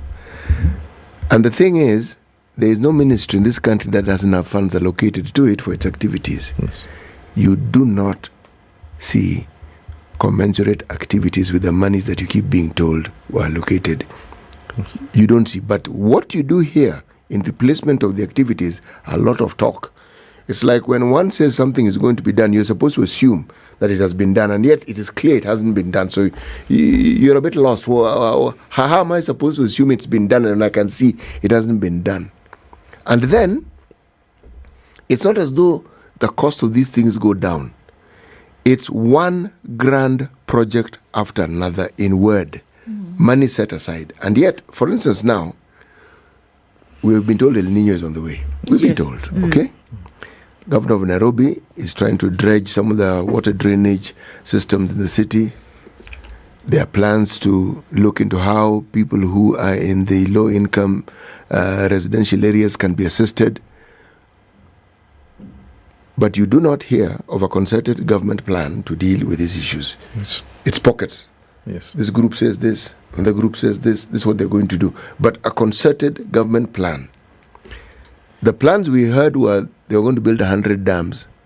Do we really need 100 dams? Do we? What is most required is a lot of rain, water pans, small reservoirs that can contain water. Yes. Those are easy to build, very, very easy to build. Yes. And they're even easier to maintain. Now, if you're going to have heavy rains, should this not be the time when you plan to harvest as much of that rain as you possibly can? Yes. But again, you have rivers. They're going to overflow. Part of the reason why rivers overflow is that over time, their levels are filled with silt. Yes. As soil keeps going to the river. Now, I would have assumed you dredge it. Okay? Yes. So that when water arrives in these water bodies, on these passages, they actually find enough room for them to do what they're supposed to do. Now, something as simple as that. You hear of money being allocated for hospitals. Yes. And you hear of big talks of building other hospitals. And yet, we have hospitals that lack commodities, lack equipment. So you're thinking, okay, why are we always planning to do big things and the ones which you already have, we have difficulties maintaining? I mean, there is a logic to it, but I'm the one who doesn't get it. I don't get it. I would have assumed you sort what you have so that it is clear you've sorted it out before you move to the next. Because if you sort these out, the pressure to build a new one may not be as high because the service will be provided. This competing interest where the thought process and the intention seems to be interfered with something else that is competing with this very same thing that we are saying. And it is constant. It is constant.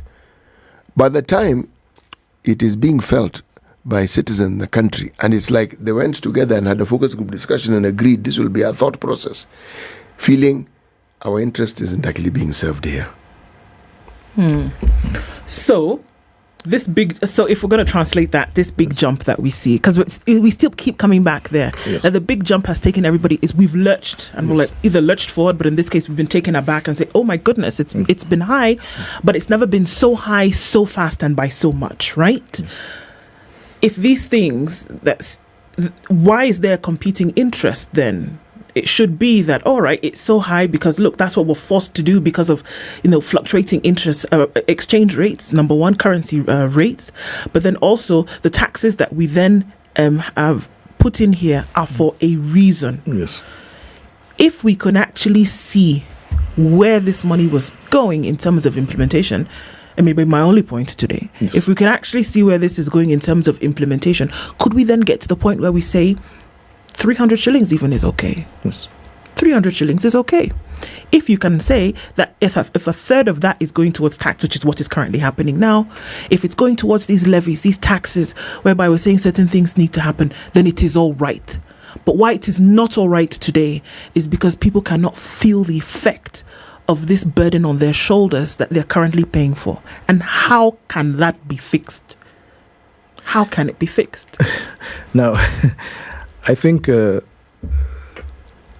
first challenge that we have with the current government, from my own observation, is that they seem, the various government departments seem to be working in silos. There is no coordinated effort like what City has just mentioned. And as a result, you find a situation where policy initiatives, the president, who by all means, is a very intelligent man and a very good politician, will say something which is what he really intends to do. Remember, I think one of the things that as Kenyans we have to come together and come to a consensus is that once somebody is elected to the position of president, it is in all our best interest to support that person to succeed in their initiatives. Because if they succeed, then we all succeed. Our lives become better, all of us. And if we are to criticize the government or, assist the government, we have to give alternative solutions. That might perhaps work, because the challenge that we have seen, and that is why sometimes you see even the communication from public officials in the recent past has been at conflict, and and people are wondering, why are you saying something like that? Because we have given you a job. Why not give us solutions or give us possible proposals of how you are going to deal with it? Why do you talk back at us and tell us that, fuel in fact is going to continue increasing by such a percentage every month?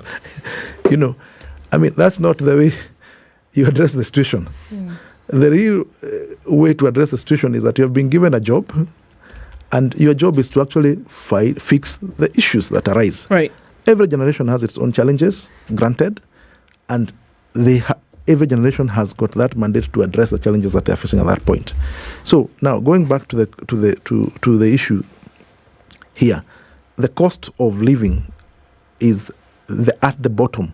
It's at the heart of the matter.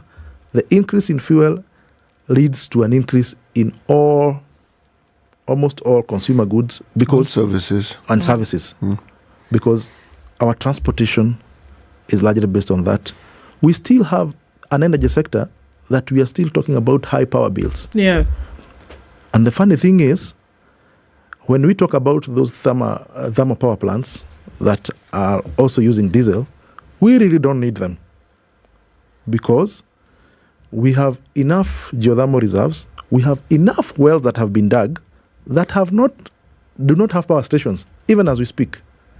And we are told it's because already the capacity to absorb the power is not there. Now, high cost of power in itself is a major reason why we are losing our manufacturing, our industrial base to our neighboring countries. Because the cost of power is so high that the cost of producing manufacturing comparative to Egypt and other countries in the Comesa region and the East African region, then we become uncompetitive. Yet if we simply address that we have enough resources in terms of energy, hydro, solar, wind, and geothermal, we wouldn't actually need to use any thermal power plants. Remember, that cargo that we get every month of fuel, some of it goes to fueling those power stations. Yes. You know what is interesting? These diesel-run power generators, at the time when they were brought in, they were very needed. Yes. Because we used to have power blackouts like you wouldn't believe. Yes. But in reality, have they not served their purpose? Exactly. Because now isn't then. Yes. But yet, again, part of our social engineering in this country. It's like you maintain the status quo so that you can start your own status quo. Yes. These are privately owned businesses.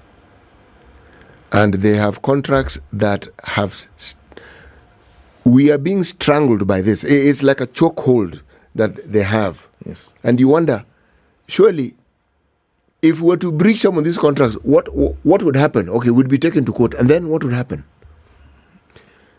The money that we would save by not paying for these things, would that not be a saving that if indeed we needed to make compensation, we could say, look, folks. So there's no appetite for development? There's no appetite to take these numbers? There's no appetite to take these extra shillings towards development? It's a part of, I scratch my back, you scratch my back. Now, this is one of the things that is daunting, okay?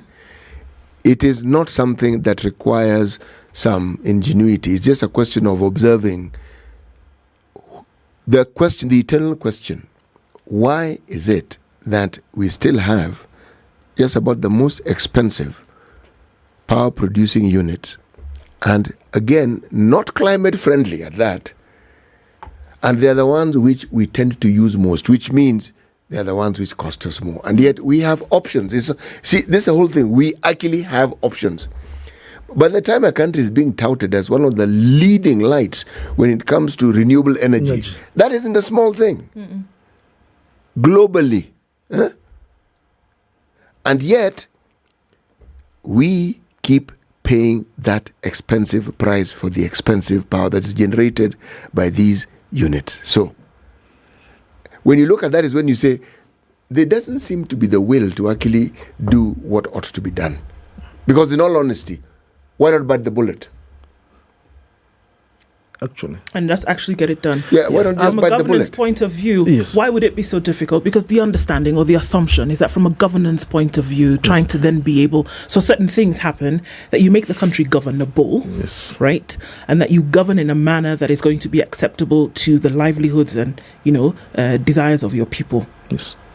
Right? Yes. At the very basic minimum. Correct. So if you see that there are certain factors which will enable you to do that, what would then be the thing that stops you from moving towards that place where you're doing that same thing?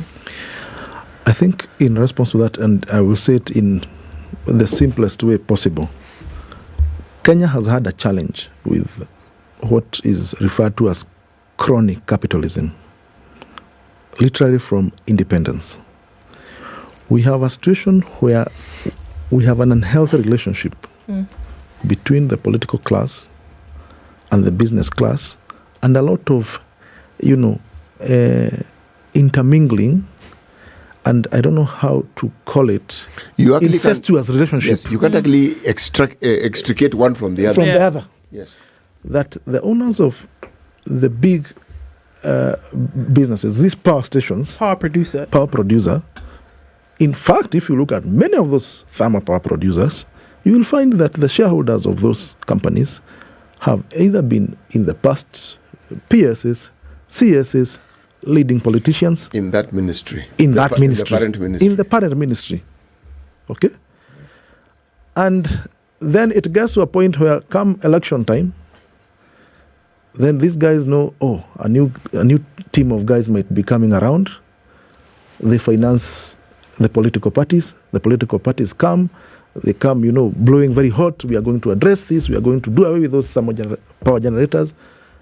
Then they get into power, and after about a few months, it's silence. That fire is extinguished. That fire is extinguished.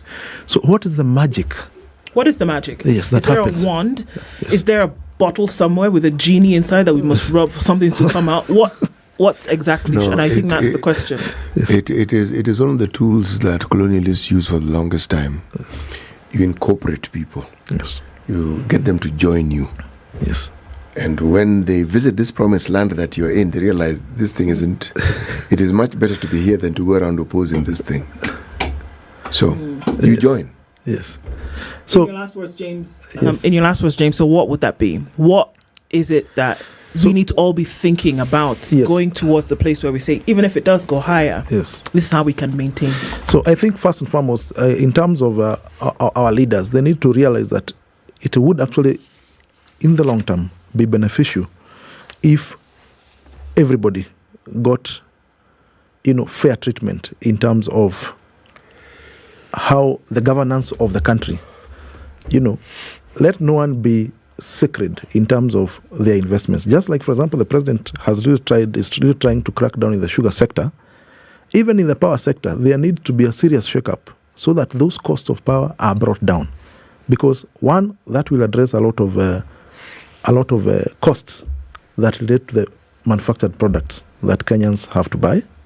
There would be a reduction in cost if that could be addressed.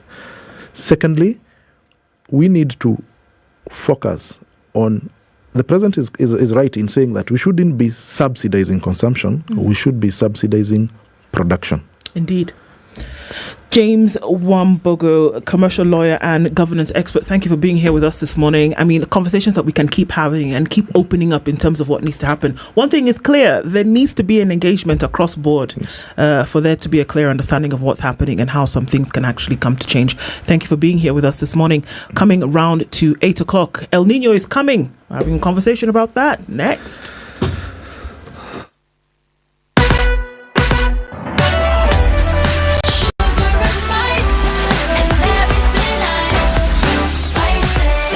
Spice up your life.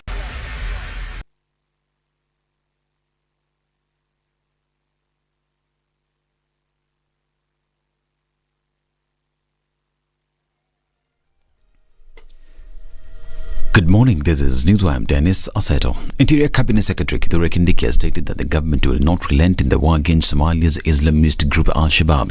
Speaking in Wajir County during the operationalization of Kotula Sub-County in Tarbaj, Kindiki termed the militia group Kenya's biggest enemy. Kindiki urged all citizens to work with the security officers and resist attempts by terror groups to radicalize the youth into violent extremism.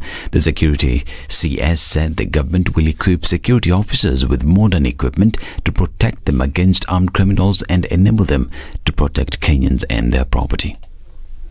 Bado tunaendelea kuwa na visa hapa na pale, na hao magaidi wamekuwa wajeuri kidogo. Vile tumeangamiza wale wezi wa mifugo ambao walikuwa wanaangamiza watu kule kaskazini mwa Rift Valley, hivyo ndio tutaangamiza hawa magaidi ambao wanaangamiza watu wetu hapa Wajir na Garissa na Mandera na Lamu. Nataka mahali walipo wasikize. Tumeamua vita dhidi ya Al-Shabaab, na mimi nataka niwahakikishie wananchi wa Wajir, wananchi wa Kenya, serikali hii itashinda vita dhidi ya Al-Shabaab. With all the wards in the country hoping to receive funding to deal with climate change, a call has been made to Bungoma County government to use various youth and women groups to realize the aspirations of the project.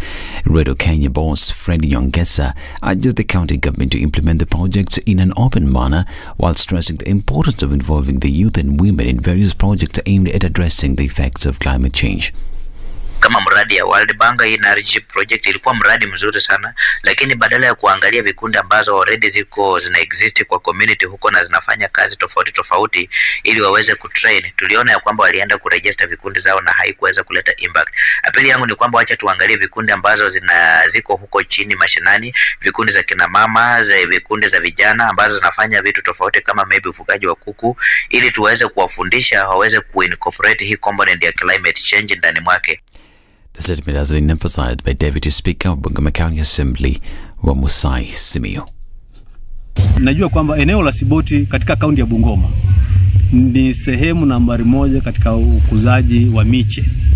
Kwa hivyo naalika kila mtu, kila mwana mazingira ajue kwamba iwapo unahitaji upanzi wa miti, kupanda miti kama vikundi, kama serikali ama mtu kibinafsi, kuna vikundi vingi sana watu binafsi kule huko Siboti, sehemu za Kisawai na kwingineko Kimwanga, ambao wanakuza miche kwenye nasari zao. The government of Kenya has underscored the importance of 100% food and nutrition security for all Kenyans. Cabinet Secretary for Agriculture and Livestock Development Mithika Linturi, in a speech read by Principal Secretary Kelo Harsama, Linturi acknowledged the government's mandate on safe and food provision. The The address came at a time when Kenya is experiencing tough economic times, which has also affected the agricultural sector. Employees of the Agricultural Development Agency in Trans Nzoia County have protested, demanding that they be paid their money.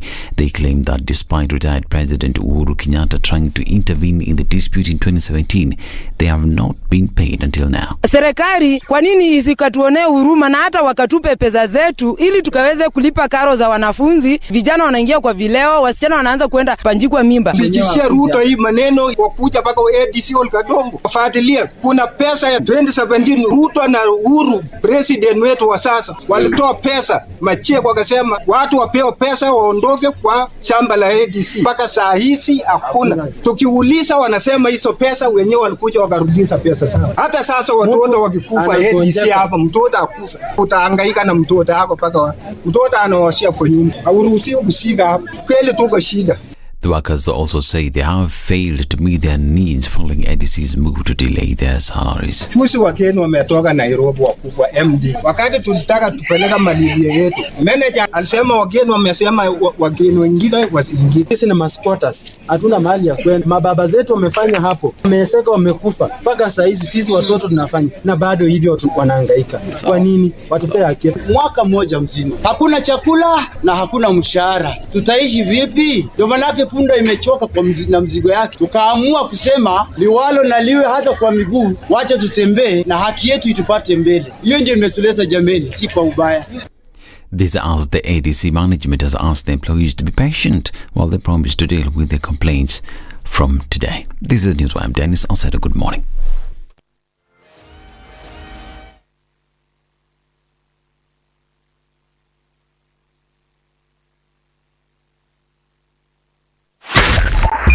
.5 Spice FM, Kisumu.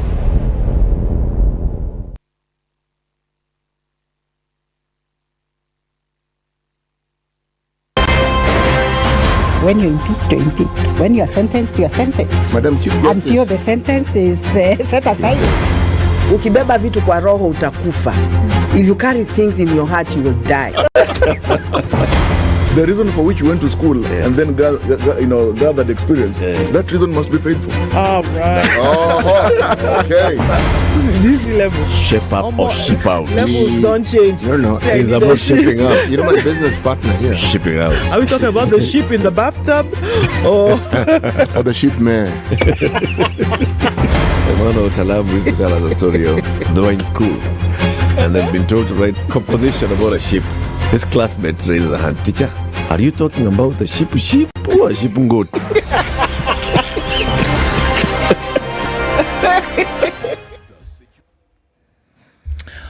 okay, so few minutes after 8 o'clock and in traffic hour proper, where is this? This is Uhuru Highway and it's busy as you're coming in from the Nyeri Stadium roundabout out into the city. It looks like it's going to continue for some time, so we're going to keep an eye on things and see how it opens up as we get out of traffic hour. It's not so bad on the Thika Superhighway anymore. It's ebbing and flowing as you come towards that survey crossover, and also from Kiambu Road we'll see some movement here and there. Okay, so traffic hour seems like it's going to be over in not too far from now. But we're just going to keep an eye on some of those trouble spots. We're looking at Jogo Road, which is busy as you're getting out towards Landis. And then we're also looking at the Eastern Bypass as you're coming in from Cabanas, going towards North Airport Road, then through towards Outer Ring at the junction. That's where we'll have some movement. Northern Bypass, not too bad. Gong Road is looking good. Let's keep an eye on things as we go through the morning. Let's talk on Spice FM KE on X.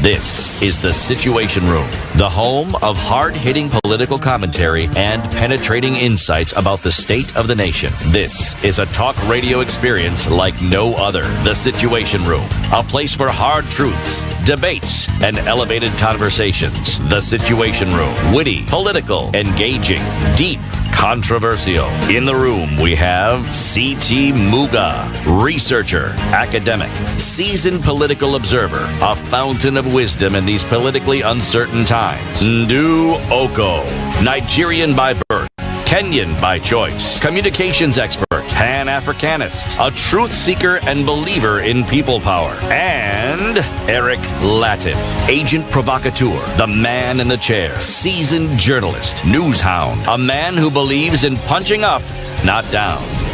This is the Situation Room, the only way to start your day. Coming round to the third hour of Kenya's biggest conversation this morning. It's 8 minutes after 8 o'clock. Where are you joining us in from this morning? Around the world and in the country, karibuni sana. The question you ask, where is Eric Latif? Well, he's away for a couple of weeks, and even as we do that, the conversations continue. Welcome also to our audiences on KTN Home as we continue with Kenya's biggest conversation. El Nino is coming, and everybody's wondering, who is this visitor and what are they coming to do here and how long will they be here? What do we need to serve up? We know that there's certain phenomenons happening with the weather, and we're getting into that conversation this hour. Our guest to help us through with that conversation is already seated in the hot seat this morning. And even as we get into that conversation, I'm just going to introduce him in a bit. And we have questions, and we're saying, what are we going to do about it in terms of disaster preparedness? Where are we? Venon Ndigila is our guest this morning, and he is the Emergency Preparedness and Response Manager for the Kenya Red Cross, and we'll be talking matters El Nino this morning. Venon, good morning. Good morning, and thank you for having me. Thank you for being here today, and a hot conversation today about a hot phenomenon that's about to come to Kenya's shores, literally. And as we get into that, I want to welcome you with today's proverb from Malawi. Titi. Yes, the country of Malawi. A piece of incense may be as large as the knee, but unless burnt, emits no fragrance. Vino, what do you think about that? A piece of incense may be as large as the knee. Yes. But unless burnt, may not produce any meaningful whatever fragrance. Yes. Yeah. Yes. We know an incense is meant to produce a fragrance which is pleasant and supposed to improve the smell of that environment. So being as large as the knee, we know incense are mostly small pieces. As large as the knee, it's fairly huge. But unless it is probed, unless it is triggered in a way for that process, unless that process is triggered by something, and this time is the fire, then it cannot produce that fragrance. So it remains just that, something just there. We are talking about hidden potentials here. If these hidden potentials are not, we don't identify them, we don't find a way of activating them, then they'll remain just that, pictures, but they are not meaningful in any way. Indeed. That's interesting. It is, and I think it's very well explained. How many points are you giving out today? What, on a scale of 1 to 10? Or a million, whatever you fancy. All right, let's make it simple. On a scale of 1 to 10? Yes. 11. Voila. Thank you. So, it's almost become a buzzword, this El Nino. For many people, it means copious amounts of rain. For many people, it's just rain. And El Nino was, in terms of a phenomenon, in this part of the world a couple of years ago. Yeah. And we felt the effects of it, moves. And before we even go into how Kenya's preparing for it, please explain to us, who is this guy, El Nino? We hear he has a sister called La Nina and all sorts of things. But please tell us, what exactly is this before we go to preparedness of a potential disaster that's looming? Yeah, thank you. El Nino, without going into the scientific processes of it, it's basically something we do to do with the sea surface temperatures, which again, the trigger of the way moisture behaves in the air until it converts into rain. So when it's cold, we are told over the land, then we get low rain, and that's when we get the La Nina. So, and the water mass here is the Indian Ocean. So when it's warm, then we get to have more moisture over land, and then we get more rain. So in simple terms, that's how it is. That's the simple process, and this time we are likely to face increased sea surface temperatures over the Indian Ocean, translating into a lot of rain over the land, mostly East Africa here. This, again, it's coming closely with the season of the short rain season, which we experience especially in Kenya, October, November, December. And the simple effect and the direct effect is they have said it's likely to lead to enhanced rains. So enhanced rains here means above normal rains as experienced over the last 30 years, the average rains over the last 30 years. So therefore, the enhanced rains, it means we expect more than normal rains, and therefore likelihood of a lot of effects beyond what we get with the normal rains. And these effects may in some areas become destructive, but one thing we are for sure, they are likely going to be disruptive. And the simple effect and most obvious one we expect is the flooding. It can come in different intensities, different levels, according to the different areas of the country. But we expect that because when we have enhanced rains, then we have enhanced water surface flow, and therefore the floodings. When we say more rain, what are we talking about? Are we talking about rain over time for longer? Are we talking about intensity of the water that's actually falling from the sky? What are we talking about?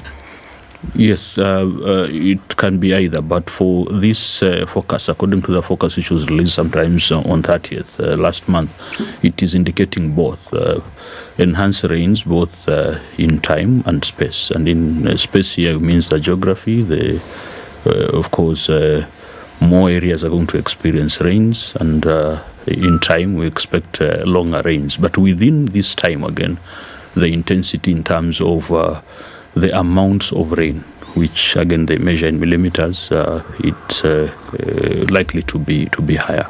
You know, whenever one hears of rains were supposed to be a source of joy and happiness. Sure. Because it was the forerunner to bounty. But the discussions around El Nino are the complete opposite. It's fear, dread, anticipation of something that is destructive, which then brings in the discussion of mitigation. Since you know it is going to happen, let's talk about case studies of countries who have successfully mitigated against El Nino. The question is, do they actually exist? Are there places where they've mitigated successfully against El Nino? Yeah, yes, they might be, but might be. The case studies, the way you are saying, again, it's very unfortunate because what is supposed to bring life is expected to bring life. And I usually say it's very unfortunate, especially in our countries, because the floods issues has become too cyclic in a way that we know the seasons. Year in, year out, however the intensity of the effects of the floods, but it's like we just sit and wait. Now for the El Nino here, it is, we expect more effects. We have had experience, not very long time ago, fairly recently. The worst, of course, was 97 and 98. But in 2015 too, we had some level. But unfortunately, we may not be doing enough. Even beside getting the forecast, we may not be doing enough to be able to mitigate, as you have just said. And because mitigation here is wide, and it goes beyond the time the forecast is issued, if you try to go backwards, because it links very much to maybe development and other long-term programs we may have, which ensure that the infrastructure and the simple way of life of the people is very much ready to mitigate the effects, which again, that's why maybe we may lack very specific case study, which especially in this side of Africa, which can serve as an example of a country which has mitigated effectively. Okay. Yeah. Let's look at Kenya specifically. We already know from the forecast, the meteorological department has told us. We've had world global bodies also telling us what is going to happen in a couple of weeks. We can feel it, actually. You can feel the moisture in the air. You can feel it just coming off of a warmer position over the last couple of weeks. If that's anything to go by, we know it is coming, right? Yes. So even if there are no case studies about how things have been done effectively, from a disaster preparedness point of view, what are some things that need to be done? Because it's the force of nature, number one. There's very little you can do to control it or stop it from coming, right? But what are some things that can be done to be prepared to meet the force that it will come with? Yeah, thank you. Yes, as I said earlier, so some of these actions around mitigation, some may be long-term. But once the alert is issued, there are those simple actions which may serve as effective. One is the approach of the whole thing, because we know we always face resource constraints as much as possible. We can never have enough resources, but we usually have an approach which we call no regrets approach, where you put in some mitigation measures in a way that even if the rains does not come, you can be able to still be fit in strengthening the resilience of the community. And in this case, as imminent as it is, there are some very, we may say, achievable actions which can be done as early actions to be able to enable the communities to mitigate. One, of course, is to ensure a clear understanding, and the communities really have an understanding of what is likely to face them, and also in relation to how are they positioned in terms of their environment and the likely effects in their locality. But this, of course, cannot be done, or rather, we cannot just depend on individual families, villages to do this. There is, of course, the structures, the simple leadership, administrative and organizational structures which are in place. This is the time now to come together. We, as Kenya Red Cross, we are really championing the more localized as much as possible, especially at the county level, where they come together and understand how exposed they are, and then identify which areas they can strengthen. And it can be in form of identifying some of the activities, including clearing drainage in some of the areas, for example, the riverines and the river routes, but also in terms of looking at how the communities have settled. As I said, this being fairly cyclic in some of the areas in the country, the way the population has settled, they know how exposed they are. So this is the time to support the communities, maybe to relocate a little bit and identify higher grounds where they can be able to move, even if it is for a short time, or support them have some form of temporary settlements in safer areas, and then from there they can be supported, because as they remain in the the lower grounds, they're more exposed now to effects and more related effects which come up with flooding. Also, this is the time now we are advocating to look into the other support services, essential services, and do what we call prepositioning of essential materials. For example, health. We may want to identify the health facilities which are likely to be affected. We know very well the disruptive nature of the floods may render some of the communities marooned, or they are not able to access these facilities. So we may want to look at how can we therefore preposition essential medicine and the services and be able to enable them reach or access this. Some others may include even food in some areas. We saw as late as April some areas in Moyale where after the long drought some of the communities they were marooned by waters coming from Ethiopian highlands, and the food they had received as a relief was washed completely.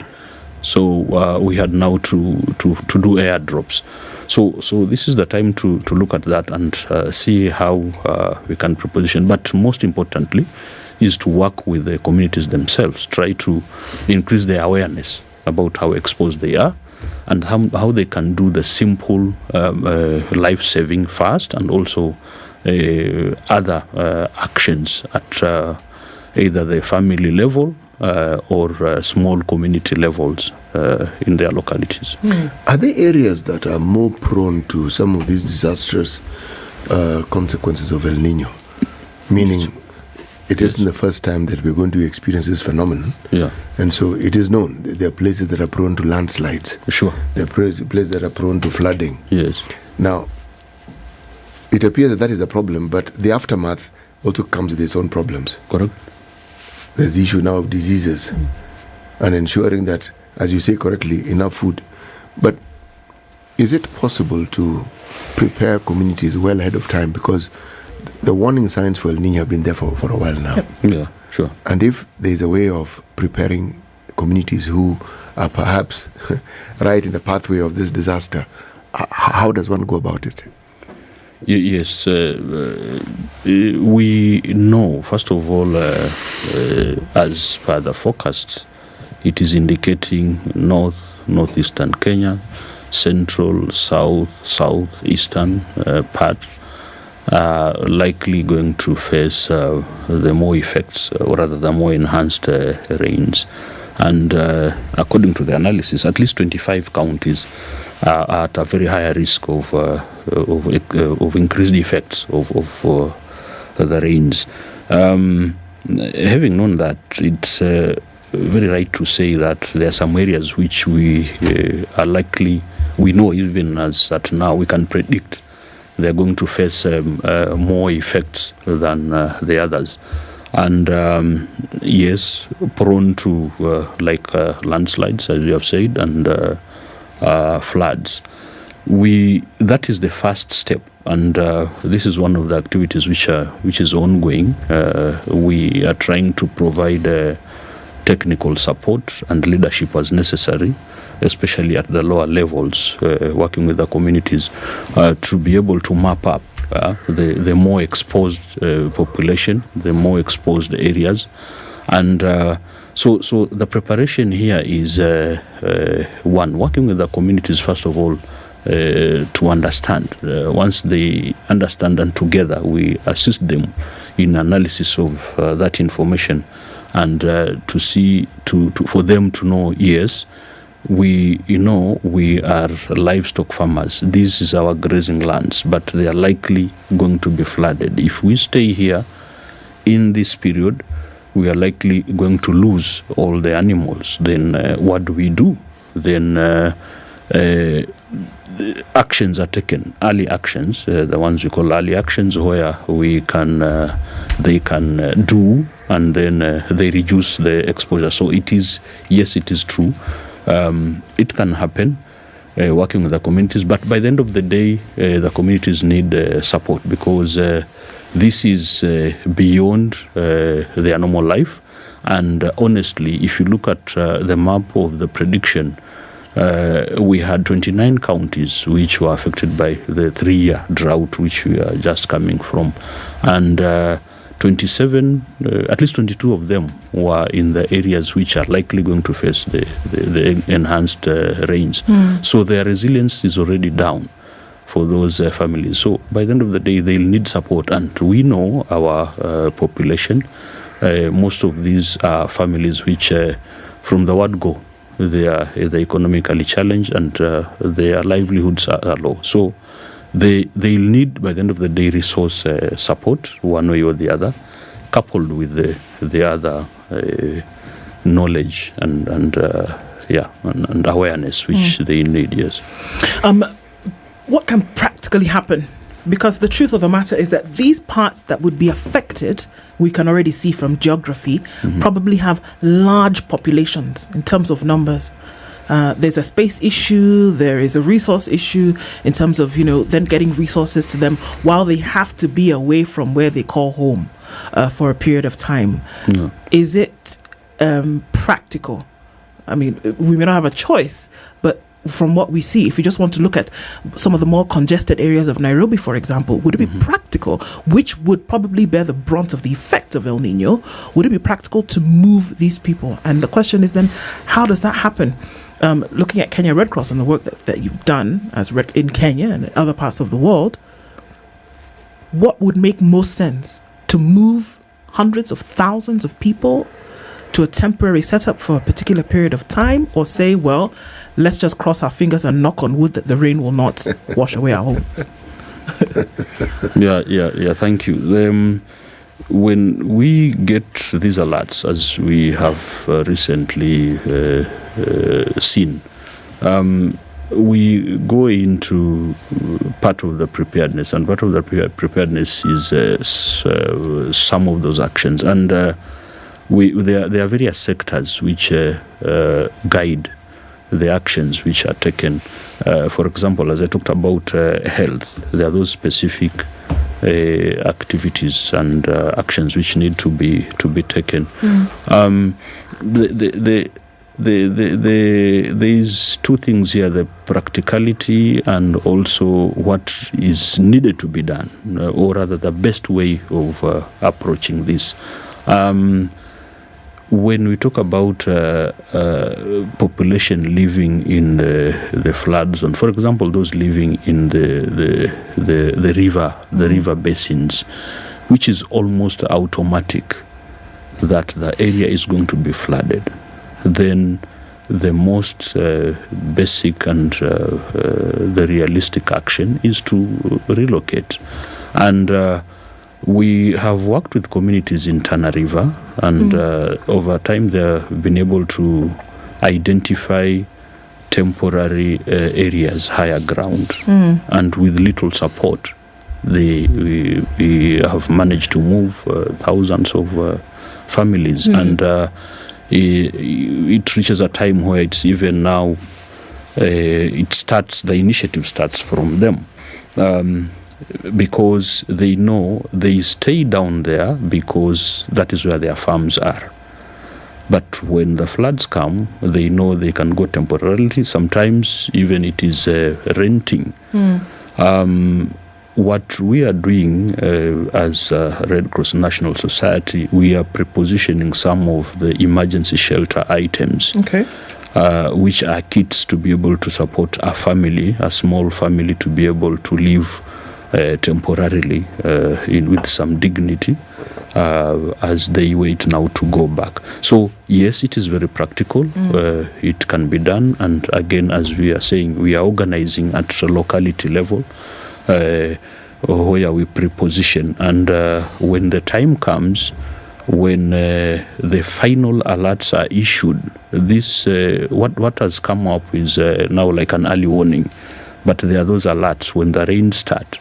then we work with the communities to move. So it is practical, it can be done, but it is best done looking at the risk of exposure. The higher the families are exposed, then these are the numbers which need to be moved. Okay. Sisi, I know you have a question. It looks like it's burning. Can we take a break and come back and continue? Yes. At 27 minutes to 9 o'clock, we're looking at, El Nino's knocking on the door. It's coming. And what are the things that need to be done in the capital, around the country, to be able to say that we'll mitigate and so that the effect of it will not be so much felt around the country? We'll come back and continue with that conversation after this break.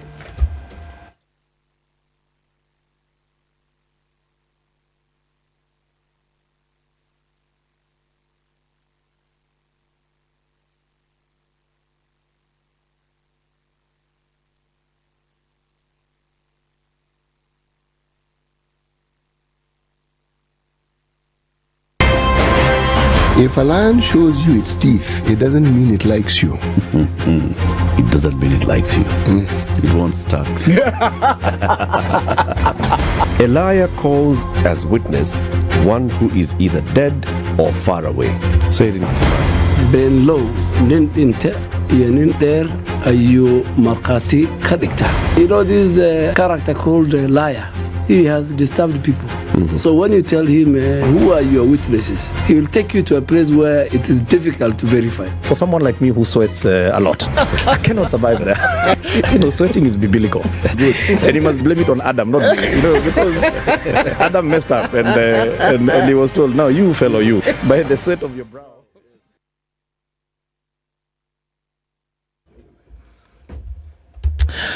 16 degrees and sunny conditions in Nairobi, highs of 25 and lows of 14, and we'll see lows of 13 in a partly sunny Nakuru at 18, going to highs of 26.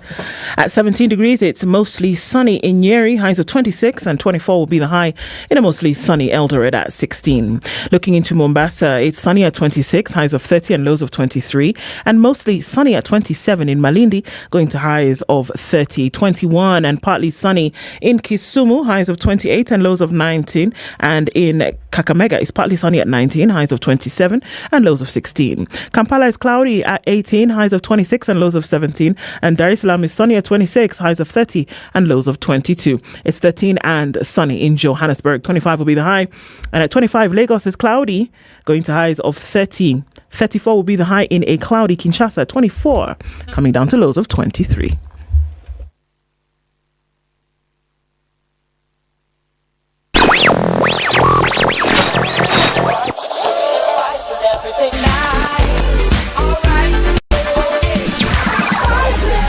Spice up your life. All right. Traffic has not been too bad today, but we're looking at Uhuru Highway as busy getting into the city. CBD is where you'll see the most of it. Are you coming off of Thika Super Highway? You should be fine. That junction there, Wangari Maathai and Murang'a Road, as you're getting towards the Globe Cinema overpass, underpass, whichever pass you want to use this morning, you're going to move a little bit slower as you're getting in and out of the city. So let's just watch out for that. In case you're heading in that direction, there'll be a bit of a hold up, but it will not keep you there for long. All right. Are you on Langata Road? You'll get into the city via Raila Odinga Way, or you go through towards the Nyeri Stadium roundabout and you're going to hold up a little bit on Uhuru Highway. And we're also seeing some movement then coming in from the Cabanas going towards North Airport Road and then onto the Eastern Bypass. That's about the most of it for now. We're going to be out of traffic hours soon. It hasn't been too bad this morning. Well done. Let's keep it that way and talk Spice FM KE on X.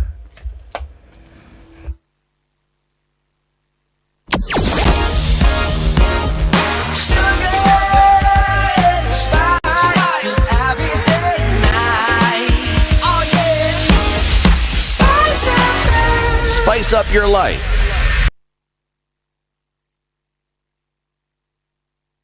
Mature, intelligent talk every morning. Spice up yourself.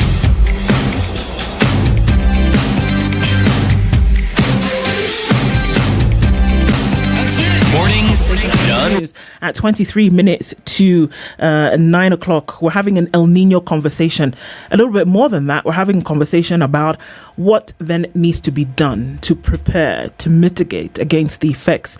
Venant Ndigila is our guest this morning, the Emergency Preparedness and Response Manager from the Kenya Red Cross. And we're looking at some of the things that are being done in country and what else needs to happen. CT, going to the break, you had a question. You know, I like what was being suggested, and it is the right thing to do, that you move to higher grounds. Now, unfortunately, my neck of the woods, at least my ancestral home, happens to be a part of the country that is flat. It's called the Kano Plains. It is flat, meaning if you stand here, you can see as far as your eyes will allow you to see. So when it rains, there is no high ground to go to. Yes. And yet there's a river. And then given the nature of the soil, it's black cotton, water tends to sit on it for a little longer before it seeps into the ground. So the floods there tend to have a fairly serious effect. I mean, jokes are cracked about it, the Serikali's idea and all these things, but it's a reality. Now, there are those who argue that one of the things you do is you can redirect the river or create man-made distributaries for it so that it doesn't just flow in one direction. So here's the river, but divert it, let it go elsewhere. There are those who say that perhaps what one needs to do is to consider moving away from that particular area. Well, if you moved away from any place that floods every once in a while, then the truth of the matter is you would never learn to actually build resilience. But what we're discussing now is what one would call anticipatory action. Yeah, sure. How does one get communities to understand these things in advance so that it isn't an emergency? It's something you've planned for. So even before it actually happens, you've already taken steps to ensure that the damage that is caused is minimized completely. Yeah, thank you. Thank you, Sisi. The best way to approach some of these natural disasters effectively is working around anticipatory action, which now relates very closely with early actions, which needs to be done when that event is imminent. And in this country, we have worked with our partners, Kenya Red Cross, with the International Federation of the Red Cross, and some other partners to work with communities on an early action protocol. And this early action protocol on floods, we have done 2 on floods and also on drought. But on floods, because it's our topic, it's targeting counties in the Athi, Nzoia and Tana basin.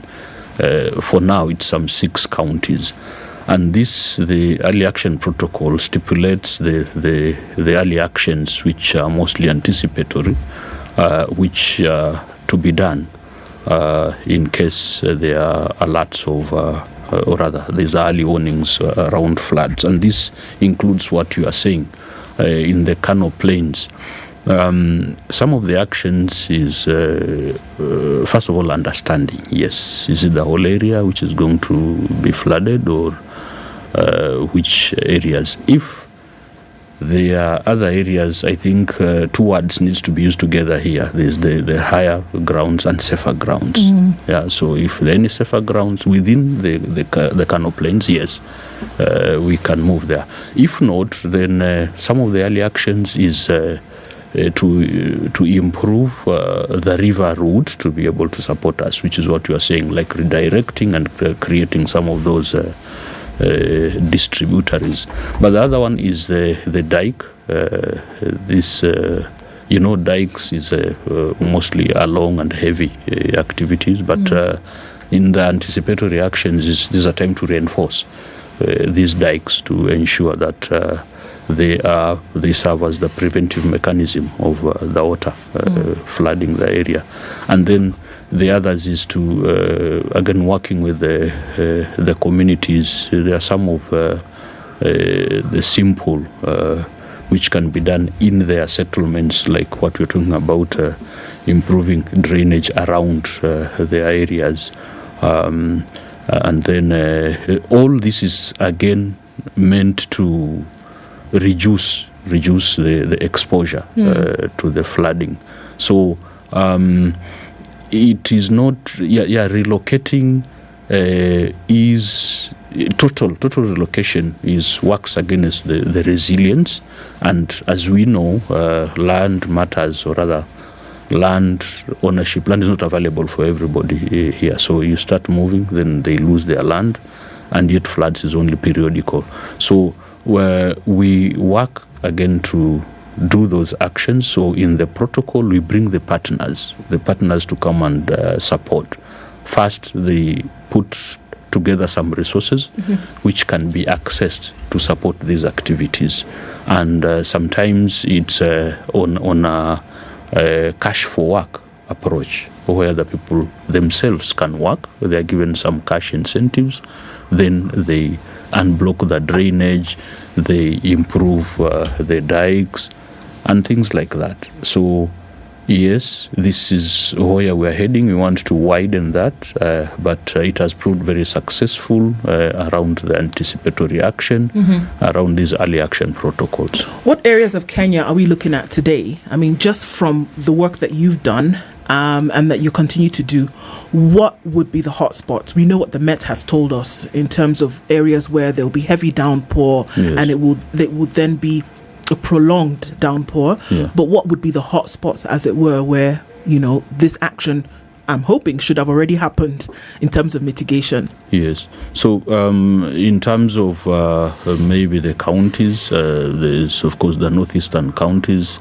First, the prediction is talking about Mandera, Wajir, and some parts of Marsabit having at 85% above normal range. They're going to receive above normal range. Ordinarily, we know, like Mandera West, even without local rains there, rains in southern Ethiopian highlands, they cause flash floods, serious flash floods. So Mandera West, of course, some areas of Moyale, then they have indicated also some central Kenya counties like Nyeri, Embu, Meru, they are going to receive more than average rains. So you can imagine more than average for the central Kenya highlands. This is, we are talking of course, beside flooding, landslides and possibility of mudslides. Then, of course, the central eastern parts of Kenya, the Kitui, Makueni. We know how devastating usually it is when they get more than enough rains. Most of the seasonal rivers become rivers, and because people are not normally used to a lot of water, then the devastating effects. Then you go further south. Of course, Garissa is in the Tana route. Then you go further south, of course, the Tana River. We expect now a possibility of very significant effects because of the normal rains cause floods, but now enhanced rains, we can try to imagine the Bura and the Garsen areas. And then going west, the West Kenya counties, we have the 5 counties: Busia, Homa Bay, Siaya, Kisumu, Migori, and these are also. They say they are going to receive 55% above normal rains. Okay. So then we expect effects there. But also, beside talking about the counties, there are those areas like we have seen some of the informal settlements in urban areas. They are informal and they settle there because these areas are usually accessible. Nobody has gone to own them because they're very marginal in an area that most of them they are on river routes, very low, and because of the way they are populated, they become very prone again to floods, and a little floods become very devastating because so many people are settled in one place. So these are some of the hot spots if you could look at urban settlements. But for the rural areas, most of the good farming areas in the plains are very prone to floods. Okay. Yeah. A lot of times we talk about harvesting water, and if anything, El Nino is going to provide its copious amounts of water. Yes. Obviously, if we're going to talk about how that could have been done, it is too late now to have anything about that. Does mitigation take into consideration how you can use this thing, which is coming in this huge amount, Yes. and keep it to use then for later? Is that part of mitigation as well? Yes, we can say this is some of the possible, positive attributes of the El Nino, because they bring that relief. But relief, if it is captured well, and one is, and a key one is to do the water harvesting. It is not too late. Yeah, it is not too late, though it is approaching to becoming late. It is not too late because if you look at some of the arid and semi-arid counties of Kenya, already they had the water pans. So these water pans and some of the actions we are working with our partners to do is desilting of these water pans, making them ready again to be able to receive and store water, repairing some of the boreholes, this to be able to ensure that they can survive any flooding, so that people can continue to get clean water. But the most important thing here is the water harvesting, which again, making the pans ready and supporting the communities to store water, like in some schools, some of these facilities which are central to communities. We are trying to expand their water storage capacities, so that again we can harvest the water and they can use the water continuously. So it is not too late. Yeah. Okay. You know, when it comes to government policy, I recall as a child, I was a child once, or a younger person. I was actually in primary school at some point. I later came to read, not as a child. See, this was something that was operational when I was a child, but I came to understand it when I was much older. There were municipality laws that required, it was part of the building code, when you put up a building, you had to put up a facility for harvesting water. Had to. It was part and parcel. So if you look at some of the older houses in those days, now, you know, this is the previous century. Of course. You're talking about 19, not 20, 19, 60, 70, 80. So all of them had gutters, and there was a container, some sort of tank where you could have water. Now, it was a requirement. Somewhere along the line, I think this requirement got lost. Because I look at many places that we now live in. Yes, there's a passage through which the water can pass, but the storage facility no longer exists. Yes. Now, I believe this was a measure to mitigate against periods when there wasn't enough water, because there are periods when there isn't enough water. So this would support it. But in many rural areas, I see people have done that. They have water storage. Sure. So even when it's dry, especially because they will have animals, they have water that can last them maybe a couple of months. Would you say that it is possible to actually influence the government to ensure that this is something that is implemented? Because storing water is not as complicated as some people try to make it. Yeah. And you also don't need to buy a huge tank in order for you to store water. Not necessarily. Yeah, sure. Even beside the policy, beside enforcement of such requirements, you can see even in some, even in Nairobi here, some estates, people extending the water storage by erecting tanks, putting tanks here, 10,000, 5,000. Not because they expect a dry spell, but sometimes maybe the central water system is not as expected. Yes. So, yes, this can still be, the communities can still be incited to be able to do that. But also it comes from still as part of the individual family planning to be able to put some of these storage facilities, because when we are talking about preparing for El Nino, the basic and simple at family level, household level, is we are seeing it's about understanding what the El Nino is all about, the enhancements, but also coming up with a plan of how to be able to survive this event. And one of it can be just seeing how you can harvest the water. And therefore, it can still start for Kenyans specifically to start at household level. But also, when we talk about now the communities, it is more appropriate it is done at the community where we are talking about bulk. Yeah, bulk storage. For example, you go to some islands in Lamu. They have some of the water harvesting mechanism where they do tanks, and these are mostly underground tanks, but they get they harvest the water rains. They call them jabias.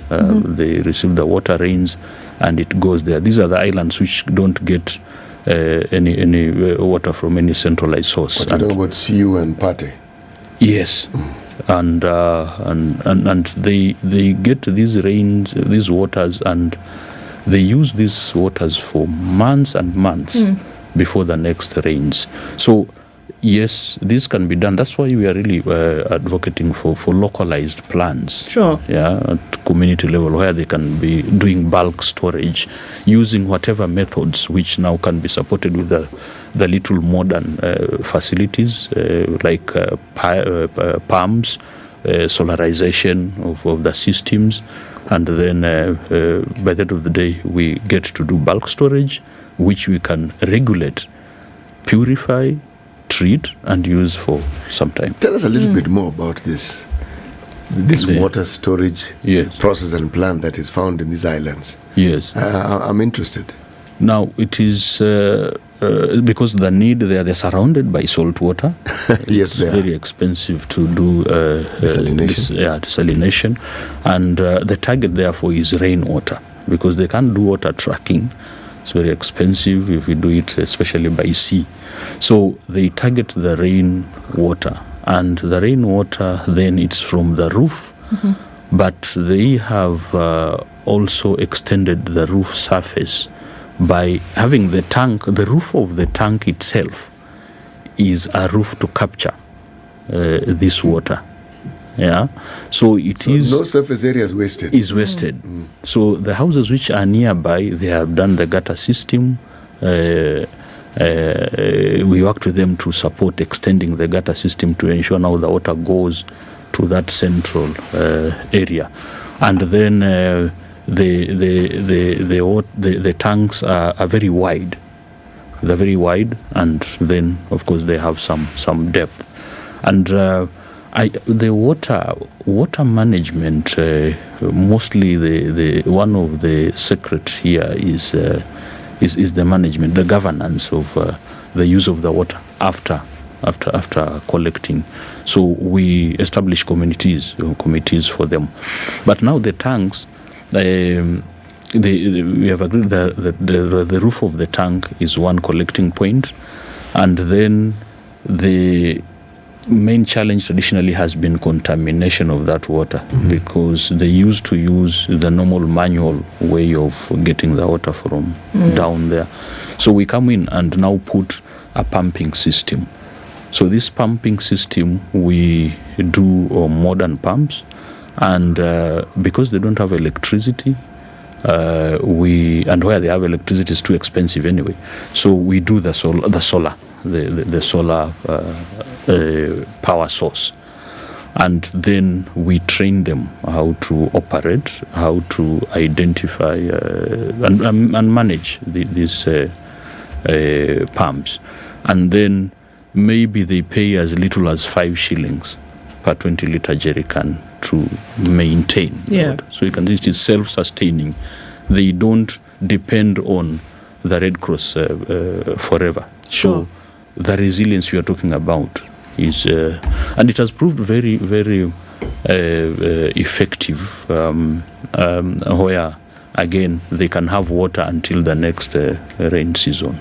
Okay. Yeah. Even as you wind this down, I mean, looking at the Red Cross and the work that you do, I mean, it's going to sound a bit odd, but you're in the business of disaster management. It's what you do to make sure that, you know, the effects then are not so far into communities. Looking at help or support that you would get from governments, whether they be county government or the national government, to make sure that the effects of El Nino, which is clear and present, it is coming. Is there satisfaction that enough has been done across the country to make sure that at least, you know, we can create those hits, or rather we can have those hits and there's a buffer for those hits? And number 2, with it, has all that can be done been done? Mm-hmm. Yeah, thank you. One, of course, it is very clear that El Nino is here, and it is a likelihood of devastating effects. And one message we have observed is that at least everybody, or rather the concerned, have been able to understand, and they have realized, yes, there's need to do something.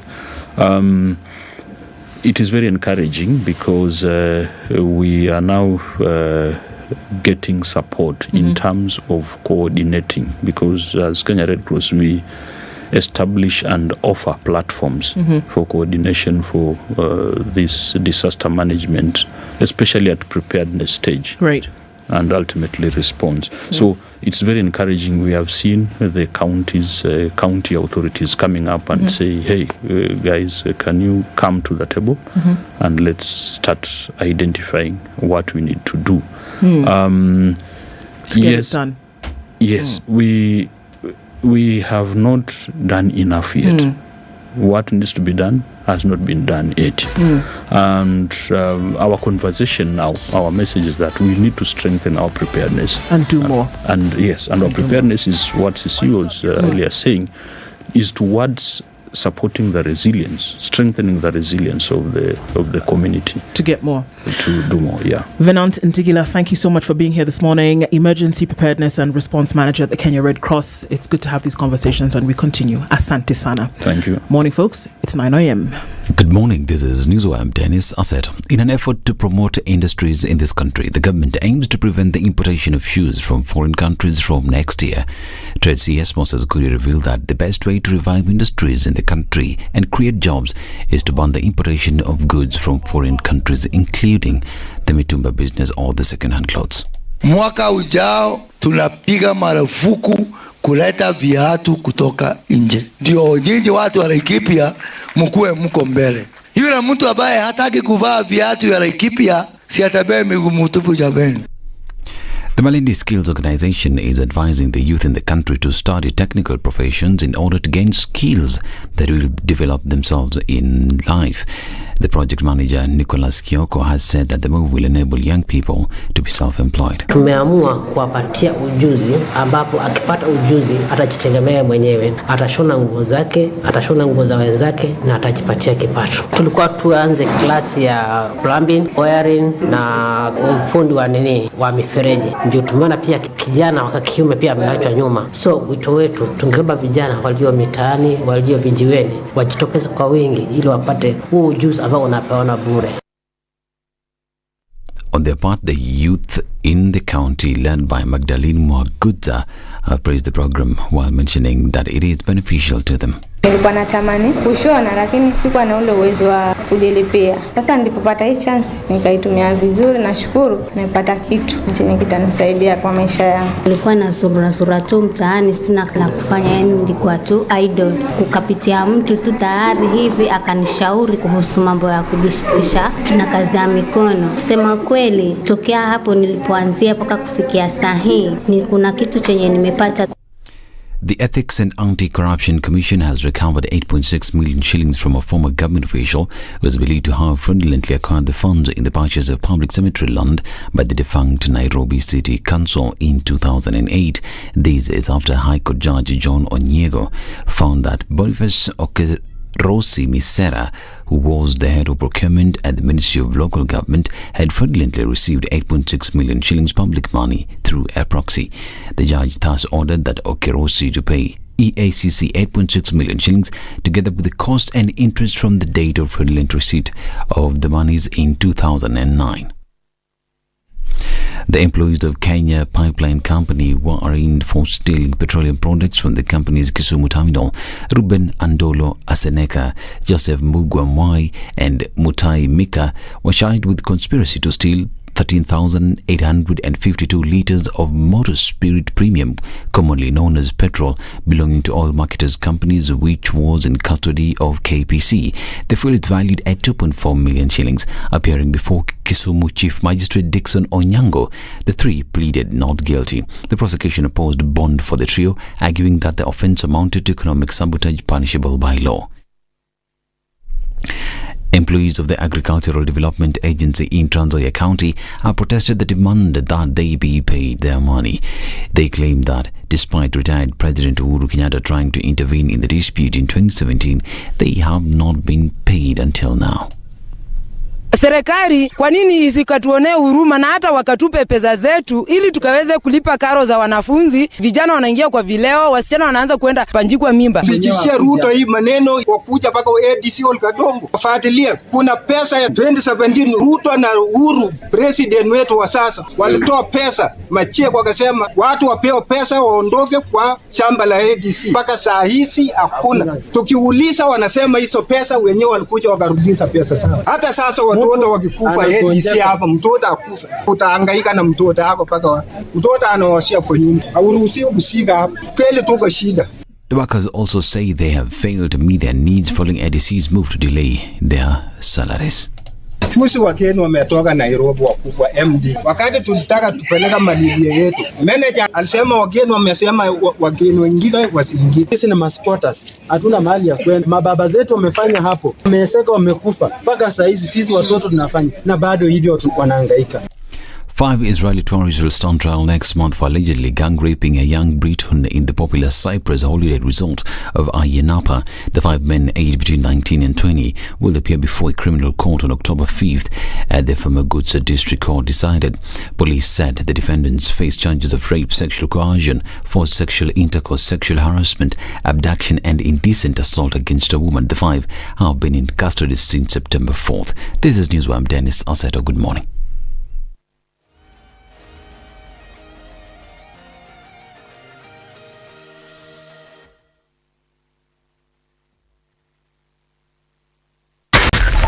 .4 Spice FM, Nairobi. Okay, a few minutes after 9 o'clock and we're looking at traffic. Still, it hasn't been too tumultuous of a traffic hour today. We're looking at a little bit left on the thicker superhighway. It'll come in through the Pangani underpass, but thereafter I think we should be fine. Uhuru Highway is still just a little bit busy, but we're not going to have any problems getting through that. It's just that your junctions coming in from Bunyala, then going out towards Haile Selassie at the junction, that's where we'll see some movement. But after that, I think we should be okay. The thicker superhighway has more or less cleared up, and also on Kiambu Road we're looking at a little bit here and there, but we should be fine. Really, we should be fine. Everything today is what? It is fine. Just in case it's not, let's talk on Spice FM KE on X and try to keep things moving through Tuesday.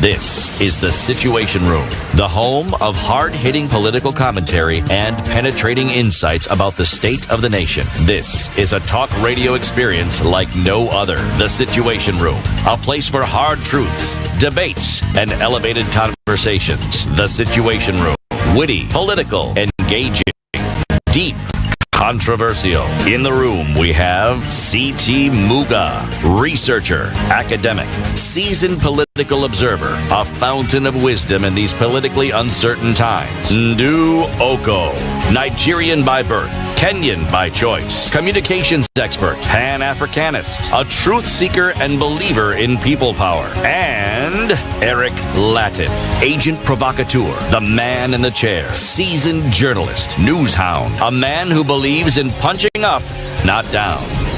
This is the Situation Room. At a few minutes after 9 o'clock, 7 minutes past 9, and welcome to all audiences across, and welcome to our audience on KTN News as well this hour, getting into the conversation. So a couple of things have happened. Just when you think that there are not enough hits, 1, 2, then fuel prices come and knock you off your rocker, and then you're given some news of other things happening. It's unfortunate that we have so many difficult conversations to have, but it's important to have them so that we see where is the country going, where are people going, what's happening with development. And we're going to be having another such conversation in this hour, and our guest for that is seated. Leonard Budachi has been here before. He's not a stranger to the Situation Room, but another hot topic coming from the hot seat. Leonard, good morning. Good morning to you, Ndu. Companies are folding. We have a long list of those companies that are folding. They are. Tough times. And there's been some madness. And so we're going to look into the whys, and as CT would say, the where to fours of all of this, and see exactly what the issue is. Indeed. And small businesses, big businesses, medium-sized businesses, everybody's affected, and something is causing that, and we want to find out why. Leonard Mudachi is the chairman of the Retail Traders Association of Kenya, and you speak today in that capacity. So before we get into it and then cry for me, my beloved country, CT will welcome us with today's proverb from Malawi.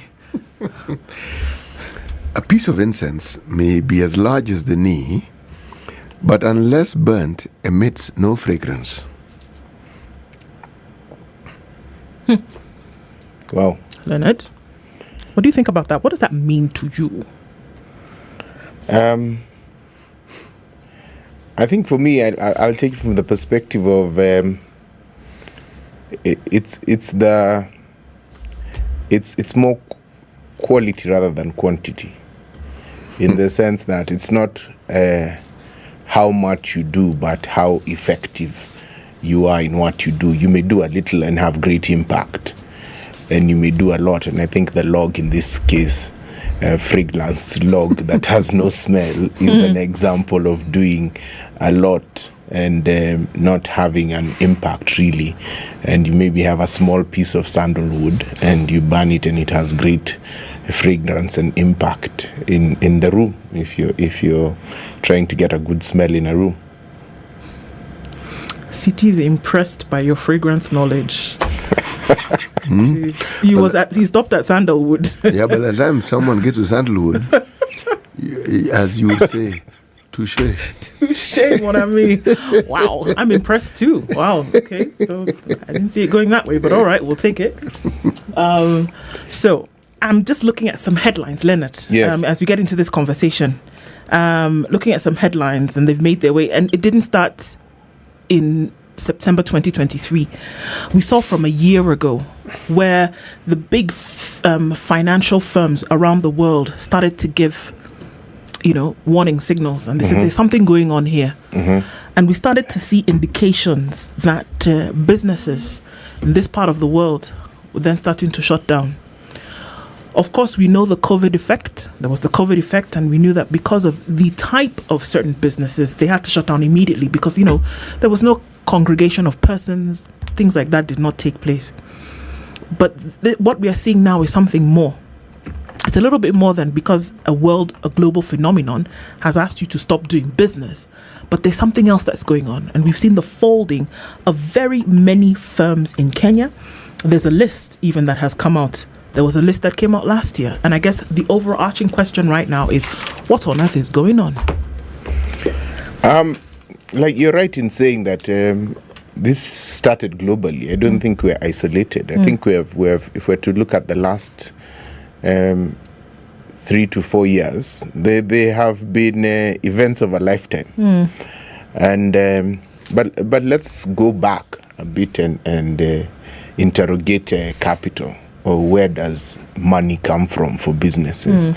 And maybe we can start with the states, which from in Kenya, a lot of the companies that we have seen close down have been fintechs, or e-commerce firms.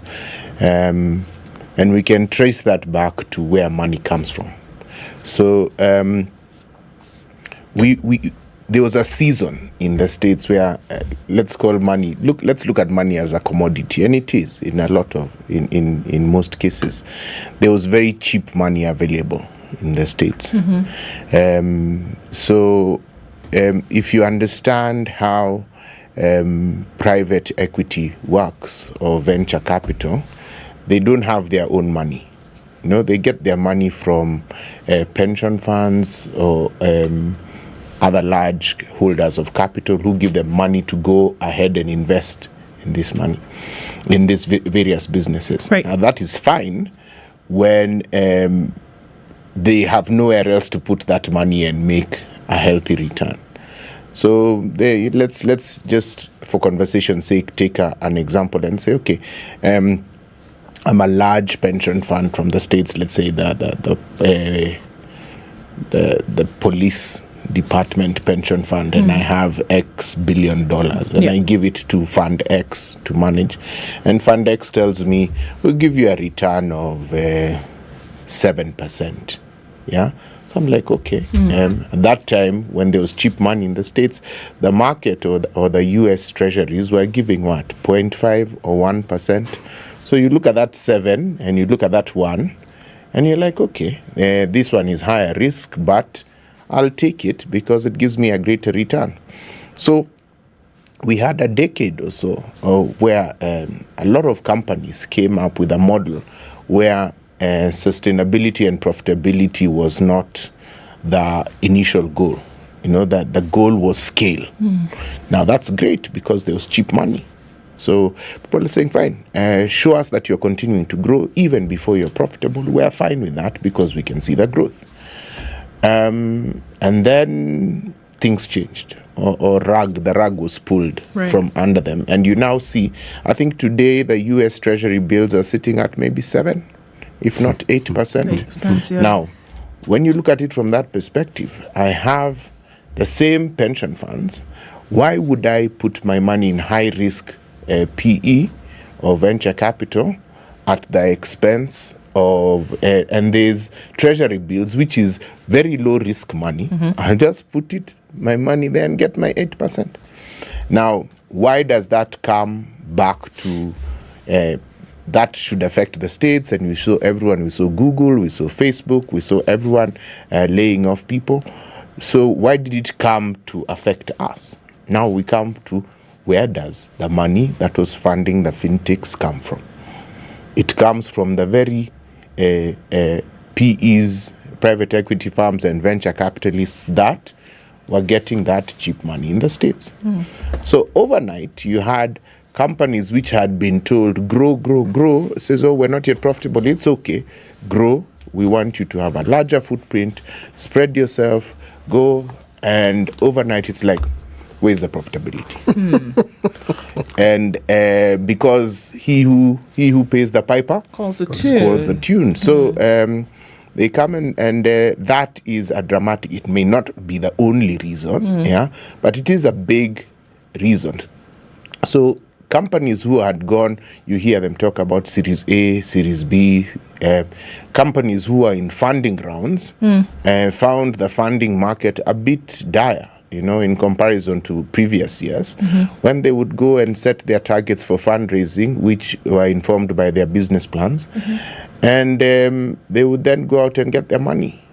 Okay, I hear what you're saying, but let's look at, there was a case that has been made, or rather put out, for these Kenyan 8 firms and a 9th one on the way, who for some reason still folded even with this huge funding that they had been given. We're talking about 35 billion shillings across 8 of them.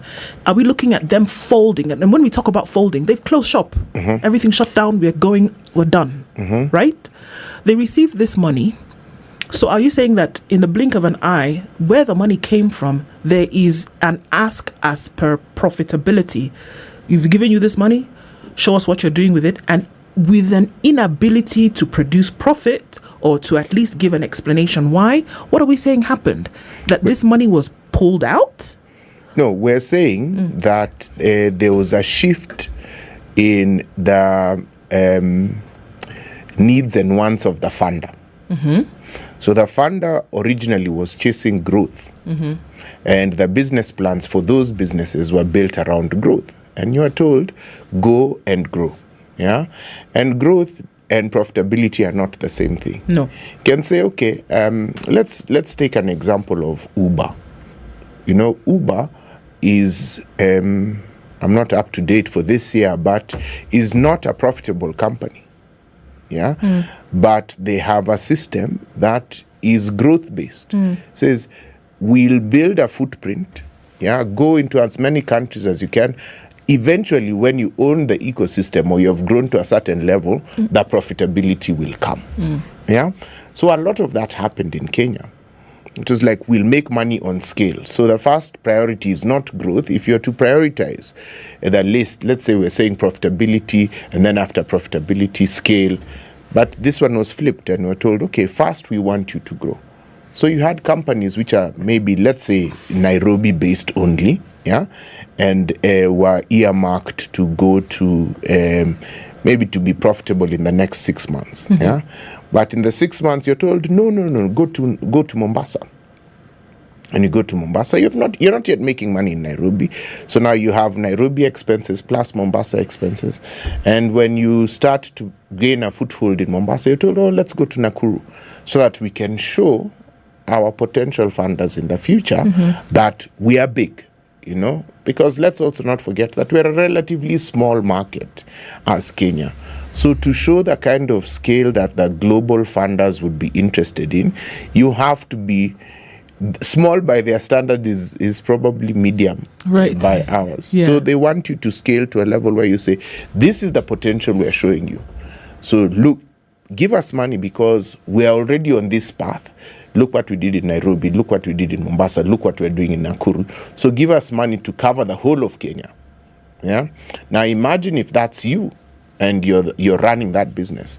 So you have staff to go to Mombasa, to Nakuru. You have staff to push this growth model. Yeah. And overnight it changes to you need to be making money. So what are you going to do? You're either going to start cutting back. Unfortunately, we had some that tried their level best but ended up cutting back completely, which is shutting down.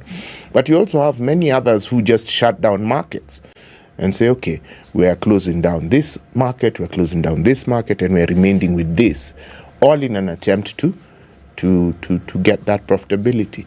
And so it's an overnight, not an overnight, but it's a shift in strategy resulting from a change in the funding environment, in what the funder wants. Yeah, and the funder, and maybe that's where we should segue into that and say, okay, can we have more local funders? You know, so that some of these decisions are more local. Do we have? I think we do. Do we have a culture that encourages the very thing that you're saying? I think we need it to emerge. We need it to emerge because we can't continue. A lot has changed. You know, we used to dial rotary phones, you know, and now we are comfortable with phones in our hands and we use them as we go. So I think we can change. And I feel that our potential funders, if we are to borrow from the other markets, there are a lot of interesting things happening in the market, and we hope that they'll continue and grow. But we need our capital, our local capital. Is that not what a lot of these funders that we're talking about today? Because as you said, a lot of the funding then is US, it's stateside. It comes from some European countries, but they can be investors because the original base of their capital was from profits that they made while being emerged in their local markets. So there are two things here. You talked about the fact that why we have to as local businesses, as Kenyan businesses or African businesses in other countries, why we have to secure this foreign funding or this external funding is because it's going to take time for your local consumer to rack up enough for you that you can use now as exchange for your business. That there's not enough for you to buy and sell or to use services, or that the culture of promoting such businesses has not gotten to the point where businesses can remain afloat without funding, right? Okay. Is that what we're saying? But if you look at these funders who are external, the truth of the matter is that they built up their base of capital because of the fact that there was that exchange at a local level, that people within their communities were buying their goods and commodities, they were exploring their services, and that's how they were able to have a surplus. Because you're not funding anybody if you don't have a surplus. Is that not the truth? You're not investing in something. You're not taking a loan to invest for somebody else. Fair enough, but I think we need to explore who the funder is. Right. And a lot of the funders or the large capital holders are not necessarily corporate entities. They may not be for profit. In fact, in a lot of cases, they are not for profit. They may be funds that are set up specifically to manage that. But where are these funds getting their money from? Exactly. Maybe pension funds. We in Kenya have a phenomenal pension environment. Yeah, if you're to look at look at the Nairobi skyscraper landscape. You know, when now you get very nice silhouettes of Nairobi, and just count how many of them. Do your research and find out how many of them are owned by local pension funds. Yeah, our pension funds do have, last time I checked, in the region of maybe 12 to 13 billion dollars of funds under management. So this is a lot of money that we're talking about. And what I'm saying is that not that we do not want the foreign funds, but I think as locals, we also need to look at other ways that we can get involved in funding local entities for two reasons. Reason number one is, of course, what we said. You understand the local market better, and you understand its shocks and ebbs and flows better. And you as an investor would not be making a demand on whomever you gave. If we're talking about local funds, pooling of resources here, because you understand the market, what we're saying is that there would not be a demand on your grantee or fundee, whatever that is, the benefactor of these funds. You would not be making demands on them for growth immediately because you understand what the market is like. Is that what we're saying? You would be making more locally contextual demands because you would have a better understanding of the local market. You would not be trying to turn Kenya into a microcosm of what, for example, Silicon Valley is doing, or push growth metrics that are not in line with that. Because we take for granted that our ecosystem is also emerging. There's a lot of learning that's going on, and we are getting better at this than we were in the past. And that brings me to the other big issue, I think, is local context. I think we need to have the conversation about how do local founders attract capital.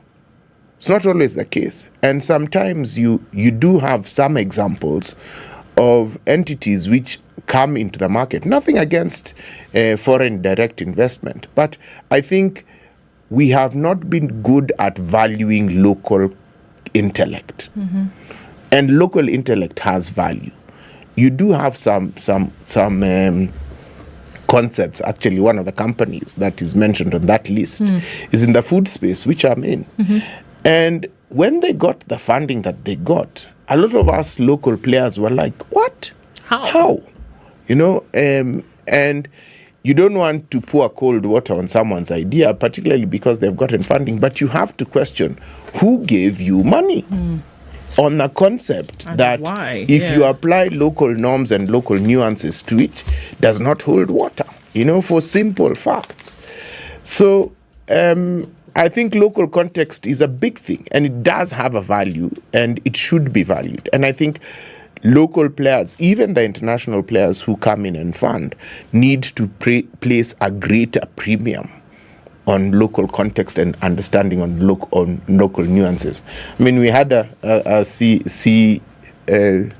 famed Kenyan telco CEO who said, what about Kenyans and their peculiar habits? Those peculiar habits are a local context. And when you tell me that you're going to do this in this way, I may tell you something very small, but that, what I'm telling you, has value and could mean success or failure of the venture. But I would have assumed, again, I shouldn't, but I would have assumed that people who have money to invest would be people who will go out of their way, go to great lengths to ensure that due diligence is done before they put their money. And I would assume that this local context and then content that you speak of would be one of their considerations. Agreed. But I like to use this example because it's a good example. Yeah. Go and look in LinkedIn, yeah, which is now your primary source of looking at talent, you know, or experience, and look for Africa expert. Yeah. And then on the same note, go and look for European or American or Asian expert. You know, chances are you'll not see many. Even though we have Kenyans in the diaspora who've been there for 30, 40 years, or maybe even longer, and a lot of other Africans, you'll not see themselves touting themselves as European experts on their CVs, and that be a foundation for getting funding, you know. But you'll see a whole load of African experts, and are they really? I think we're getting to a point.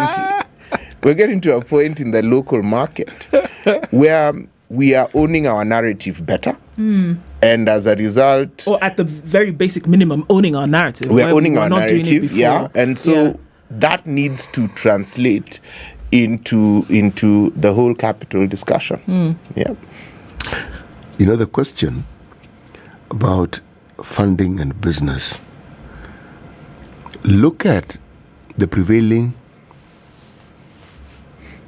social ecosystem that these funds come from. Look at how it is they understand money. Look at how it is they understand the application of it, and look at how it is they understand the growth of it. And the willingness to actually venture, the willingness to actually be entrepreneurs in the real sense of the word and to take risks. Our environment here, I see a lot of risk-averse, very, very risk-averse people. Because if I look, for instance, at the banking sector, and you are going to say, my favorite topic? Of course. Yes, it is. My favorite topic is they are so risk-averse that if you use the word growth and the word entrepreneurship in the same sentence with many of our local banks, what you'll be trying to prove are complete opposites. Because one doesn't quite support. Anything that they may refer to as partnership is something that is absolutely removed of any possible known risk. And unfortunately, in business, you can't do that.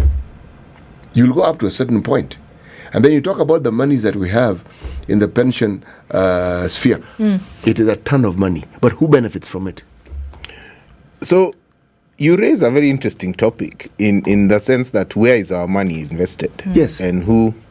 So, yes, there is a risk aversion. And you see something like real estate in Kenya is something that people love. They do. So people love land. I'm going to buy a quarter. I'm going to buy an eighth. And I'm not here to chastise that. It's great. Many can show a healthy return that they have made for that. But I'm saying that there are other forms of investment. And it's also good to see that, for example, we have a very vibrant stock exchange. Yeah. And at Retrack, we had a meeting with the NSC, and we had a conversations around the new things they are looking at in terms of how to raise capital. And it's exciting to see those conversations being had. But you talked about entrepreneurship and failure. I think if I'm to bring back this conversation about local context, yes, there's risk. And yes, our financiers, mainly our commercial banks, tend to be very risk averse. Yeah, but I think again we still fail to place the value on that knowledge. if I'm to invest in the business, I'd rather find someone who's tried and failed once or twice. Right. Because I know what he has learned is priceless. And you cannot teach those lessons in a classroom. The pain, the emotional turmoil of going through that, and what he knows. But I also feel that one of the challenges a lot of local entrepreneurs face is adequate capital. You don't get people with the ability, given the ability or the chance to execute without the constraints of capital. So you find that a lot of businesses bootstrap, or in capital raising speak, bootstrapping is basically running your company on the bare minimum until you get it to stand up on a shoestring budget. Yeah. But you find a lot of companies in Kenya, or a lot of younger entrepreneurs, being forced to bootstrap for way longer than is normal. It's normal. I'd like us to look into that a little bit more, because interesting enough, on this list, and those who were spoken to and said a little bit of something, talked about that very same issue. So when there's the funding aspect, there's the funding factor, but there's also the fact that the environment was proving quite difficult.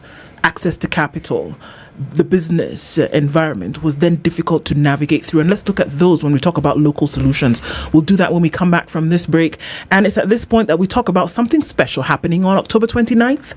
It's Kenya's largest single-day athletics event. It takes place, it's back for the 20th edition of the Standard Chartered Nairobi Marathon. Where will you be? You will be at Uhuru Gardens. And you can register on www.nairobimarathon.com. Register today for 2,000 shillings, and you can be part of the 20th edition. It's a special one, but it doesn't stop in the impact that it's making in the lives of those young people, especially young girls and people living with disability. Gives them the opportunity to learn, earn, and grow. All proceeds from your registration will go towards that, and it's the Future Makers program.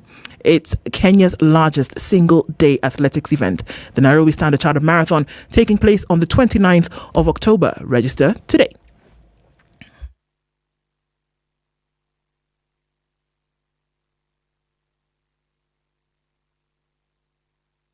This is the Situation Room, the only way to start your day. This is one of the hottest show that we can ever miss in the morning, and it's a show that really gives a real situation in the Situation Room. Pleasure to be here. Thank you guys so much. Nduthai, nice meeting you. Even beautiful in person more than in photos. Say that again. Character is like pregnancy. You cannot hide it. You know, people hiding here and there, you know, but after 2-3 months, 5 months, now you realize, so that is why the attitude that you are showing us, you're pregnant. It's like what my grandmother would say, you cannot pickpocket a naked man. How's that? It's communal, isn't it? No comment. The Situation Room, Kenya's biggest conversation. Oh, finally! It's my Standard Courier delivery.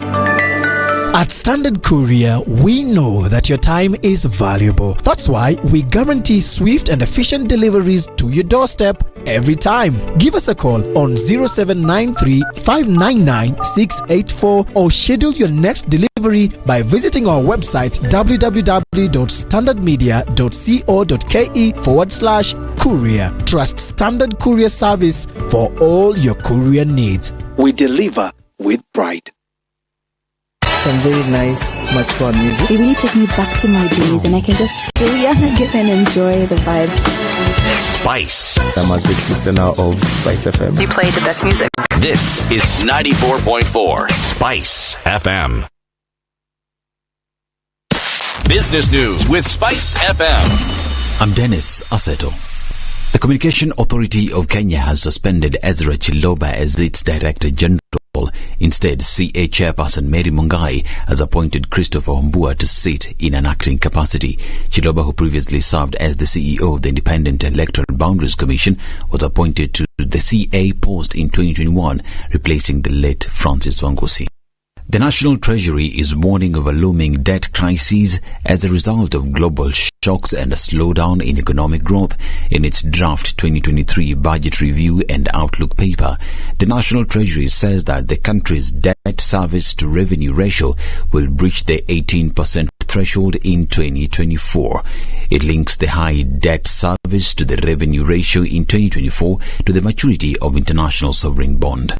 Roads and Transport Cabinet Secretary Kipchumba Murkomen has assured that the government is committed to constructing the remaining phases of the standard gauge railway to include Kisumu and Malaba border through Uganda to Rwanda and DRC.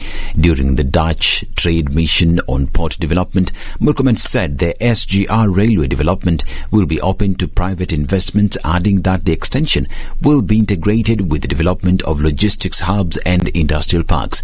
The State Department of Transport has a 2.1 trillion shillings plan to extend the standard gauge railway to Kisumu, Malaba and Isiolo by the end of June 2027. Kenya is relying on Malaysian golfers to grow its tourism market share from the Asian market that has continued to grow in the recent past. Kenya Tourism Board is bullish that the continent has all the potential to contribute to the arrivals into Kenya, with KTB chairperson Francis Gishaba disclosing a 36% growth in visitor number from the continent within the last 7 months. These links are potentially useful for marketing Nairobi.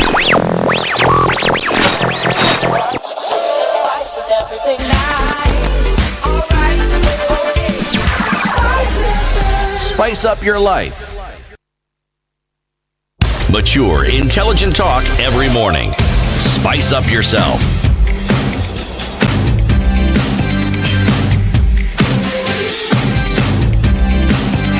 Mornings done right.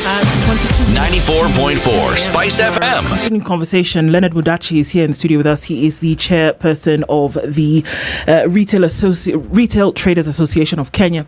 And this conversation about why so many startups are folding. And we can say so many, even if the list is 9, even if the list is 2, even if the list is 20, we can say so many, because if we're looking at the amount of money that has been pushed into these organizations by funders, the amount of money that has been put in by the owners themselves, the blood, sweat and tears that have gone in, it's too many when one folds.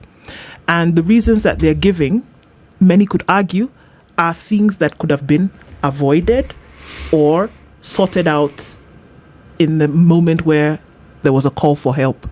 As we went to the break, we were talking about, okay, so some of the things they complain about, the external funding issue aside, some of them on this list mention, a difficult business environment. And they didn't know this before they got into that business environment. This is the question I want to ask, that we already know that it will be difficult here and there. Taxes are high, cost of compliance is high. Those things now make it difficult for you to jostle. And then at the same time, we know, already it's been told to us, that the number one issue for SMEs and MSMEs on the continent is access to credit. That's the number one challenge, bottleneck for everybody, doesn't matter where you are. So how can these challenges be overcome if you want to have vibrant and viable business in the country, in anywhere? No. Most of the people who have the money, most of the institutions who have the money are not business people. They don't think. They're bureaucrats. The people who have the money, the people who own the business? No, the people who are in charge of it, the people who are at the helm, where you can find these monies that you're talking about. They're not the holders of capital. Yes, they're not business people. I think I'll keep coming back to local context.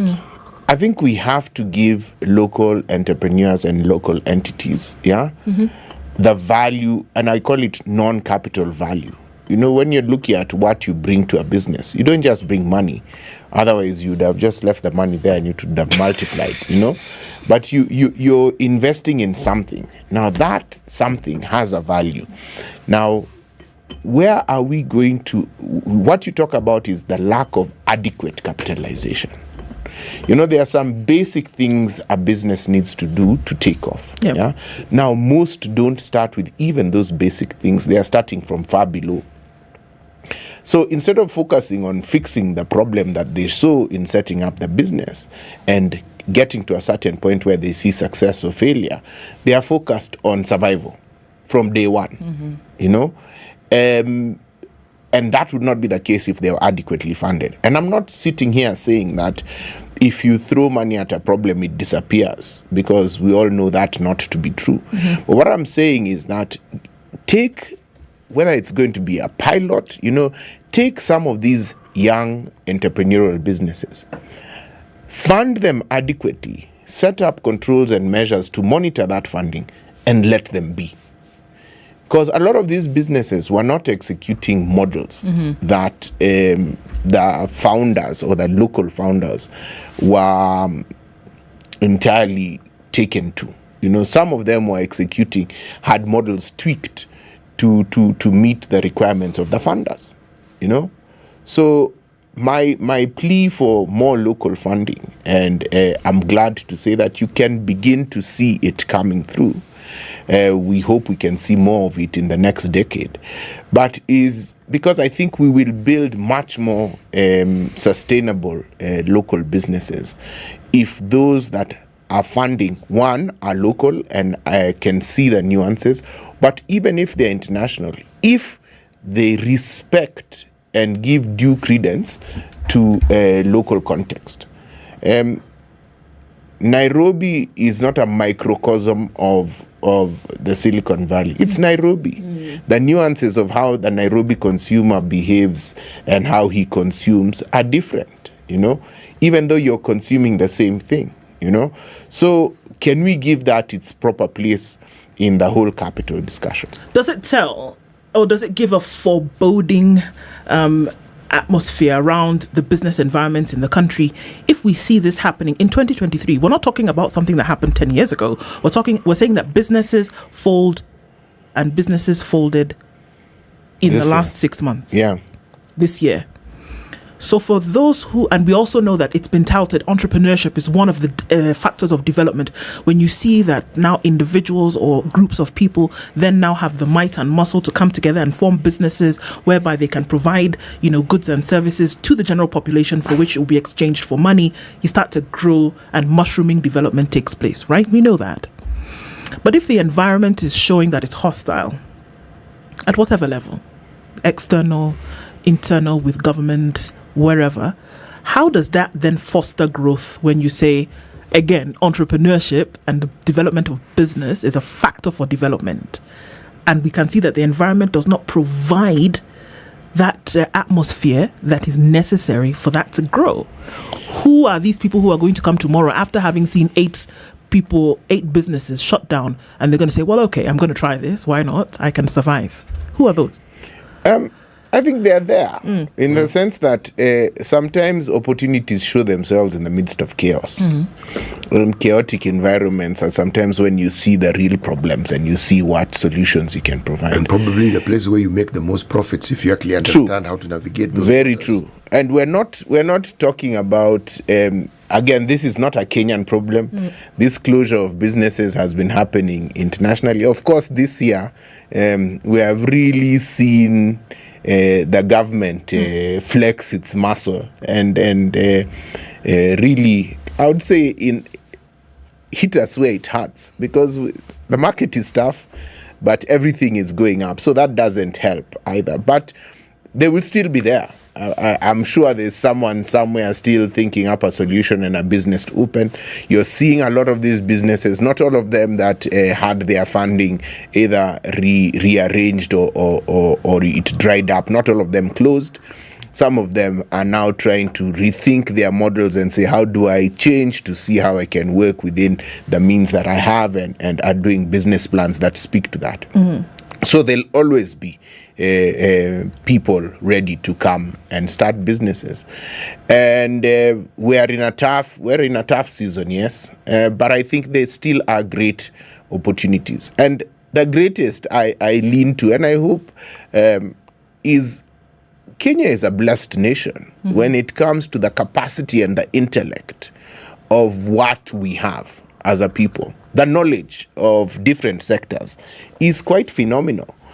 Yet that knowledge and the capital are not quite talking, or are not quite talking the same language. You know, So can we get to a place where they are? They are. So then what needs to happen for them to be speaking the same language? Because somebody's here speaking this and somebody's here speaking... What is going to be that communal moment when that happens? Something needs to catalyze that, doesn't it? I think it's already happening, if you ask me. Yes, it is. Out of the adversity that you find the Kenyans facing, they find ways of ensuring they survive in that very hostile environment. Now, it may look like a cliche, but that in itself tells you that the mindset and the willingness to actually find solution exists. You can see it, even in the most dire of circumstances. Now, when you talk about made in Kenya, forget garments, forget things that we look at. I'm thinking of the mindset. How is it that Kenyans will easily say, oh, that's a Kenyan? What is it about a Kenyan that is clear? For instance, when we talked about some of these businesses that are funded by foreign entities and they go under, as a Kenyan, the first thing I asked, was that money given to a Kenyan? The reason why we ask that question is because we understand that if it's a Kenyan who has given that money and the business has folded, you're not really sure whether that money was actually put to the use it was intended. You're not really sure. Now, it sounds adverse and it sounds almost negative and degrading, but it is a reality that we Kenyans understand about ourselves. I think, but it's a reality, but it's also a bit of a stereotype.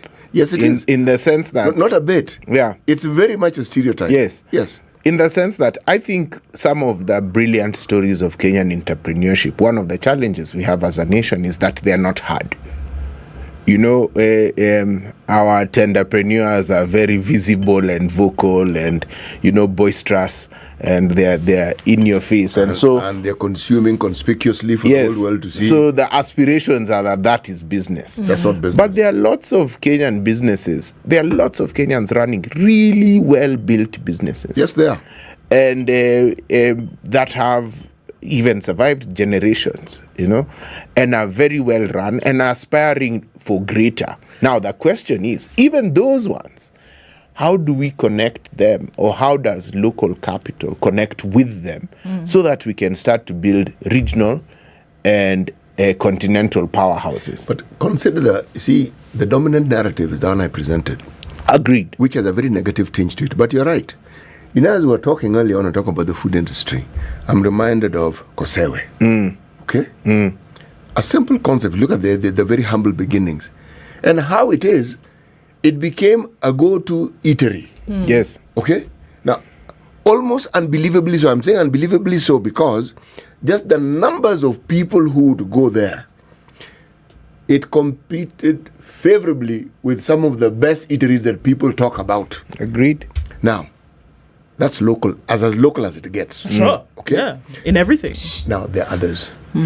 Now my question is, and I'm glad you've brought up Kosewe, because it's a brilliant Kenyan story, but it's also a sad one because Kosewe at its prime was phenomenal. Now, how do you take a Kosewe concept? Yeah.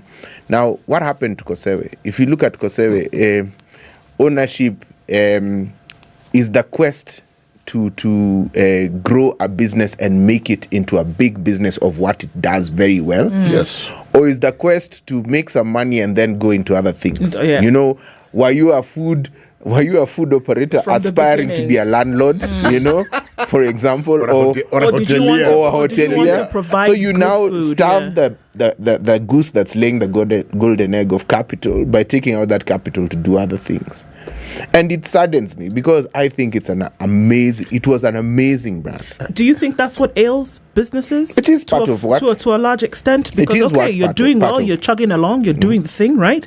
And you start to make because it is profit. You start to make some profit. Rather than take that profit and enlarge that thing that has, again, laid the egg, we see that that profit is taken and you want to, of course, buy a plot, buy 2, 3, put up a set of apartment buildings. Would you say that the bane then of the downfall of many businesses could also be attributed to wanting to stretch this profit thin as opposed to focusing and making this worm very fat? I think we have examples of both. You have given an example of Kosewe. Yeah. But I think Equity Bank is a phenomenal Kenyan story. of capital. And in our membership, in the RETRAC membership, you have lots of examples of capital well executed over a period of time to create a phenomenal brands. I mean, look at our supermarket sector. You know, our supermarket sector has had its downs. Yes. You know, big brands collapsing. But look what's happening now. You know, Naivas, Quickmart, all local brands, well built, international standards. On the spectacle front, look at Optica. You're seeing Optica everywhere. On the shoes front, you see people like City Walk. You know, on the healthy foods, you have brands like Healthy You. You know, on the beauty front, you have brands like Linton's. These are all local brands that have focused. You know, they're not a supermarket aspiring to become a landlord or to build a block of flats. They're staying within the space. They're staying within the space. And look at Equity Bank. Now you talk about a regional banking powerhouse with continental ambitions. That's that, and a great example of the local and international capital given to local intellect with strong local context. And look what they've built. Actually, Equity is a very good example. Yeah. Because it's so successful that it actually attracted this so-called external funding. People want to partner with you because they can see what you're doing works. With local teams. Yes. Yeah. Yes. With very strong, well-built local teams. Yes. And now you go and you're now talking about, you have other examples in the financial sector. But what I'm saying is that can we appreciate that local intellect and context has value. Indeed. And begin to unlock it. So then, and that's the thing, that you look at the value, but you know, you can't just keep looking at it because, all right, it's nice and shiny, but then you have to be able to start taking it and using it. And are we saying now that even as we've seen businesses folding in, you know, the last year, it doesn't necessarily mean that it's doomsday and there's no light at the end of the tunnel, but that there's something that can be done moving forward? And what should that be? For me, I'd speak to creating multiple options for funding, whether they are local, foreign. It would be great to see local holders of capital jump into the fray so that entrepreneurs have multiple options of where they can get their capital. And when that happens, having the ability to say that, yes, there's this idea, but this idea has respecting the element of local context that is required and intellect that is required to bring that to life. There's so much we can do. First of all, the first time I came on this show, the first time I was on this show, we were discussing food. Yes. If we had to have an honest conversation about the situation of our food production as a nation, the average Kenyan will be very worried. There's a huge entrepreneurial opportunity there. You have these great research brains in vet services, for example. Their research is they would not get the chance with the right kind of capital to execute what they know works. So can we bridge that gap? Bridge that gap between the intellect and the capital so that we can truly unlock value that the country and the nation has. You know, when we talk about local capital seeking to be adventurous, there are two impediments in my mind. One is just government and its policies, and then something we refer to as crony capitalism, because it kills competition. One doesn't... you find people walking around thinking they're businessmen and they're not, because there is no value they're creating. They just know ways and means of ensuring that they're in a place where money can come to them, or they can grab at it, or they can ensure that it gets to them. Now, why I'm saying this kills what we're talking about is it's huge amounts of money that find their way to individuals, and yet this same amount of money, if it were in a business... the right pockets, Precisely. These very things that you hear... I think you've touched on a cancer. That's a cancer. We have that, and let me explain it to you from a retail context. Yes. So there was a time I was working for a local restaurant chain, and we were seeking for space. Now, restaurant metrics say that if we get a location in this place, it will sell X amount, and as a result, you work backwards and you can say, if we are able to sell this much per month, then our expenses correspondingly should be this, this, and this. Now, you then go to a landlord, and the landlord is quoting a dollar-based rent. He's saying he wants $3 per square foot.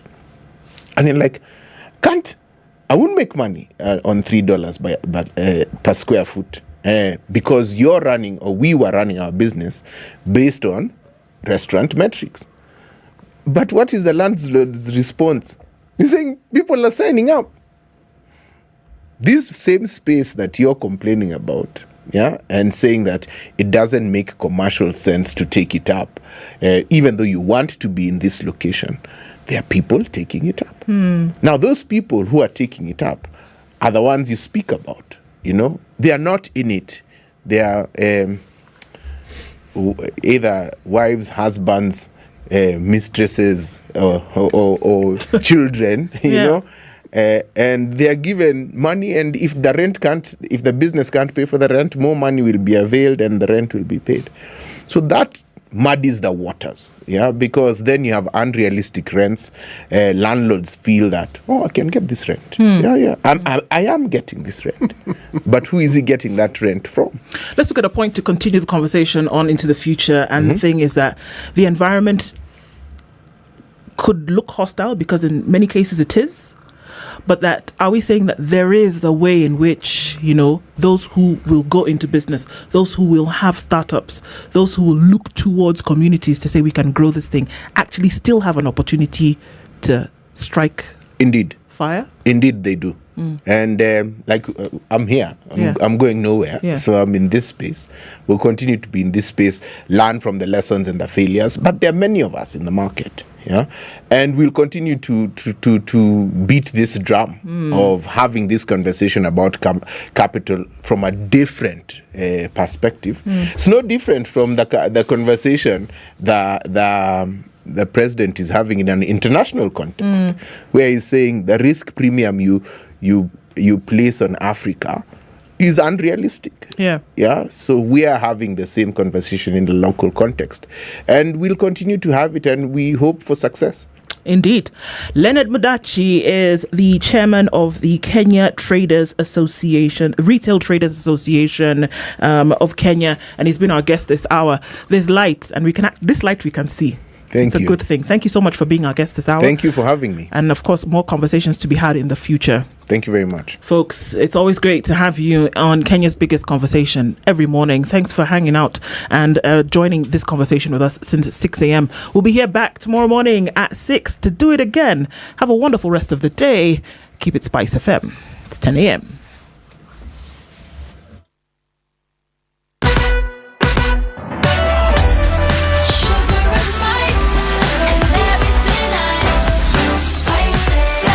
Spice up your life.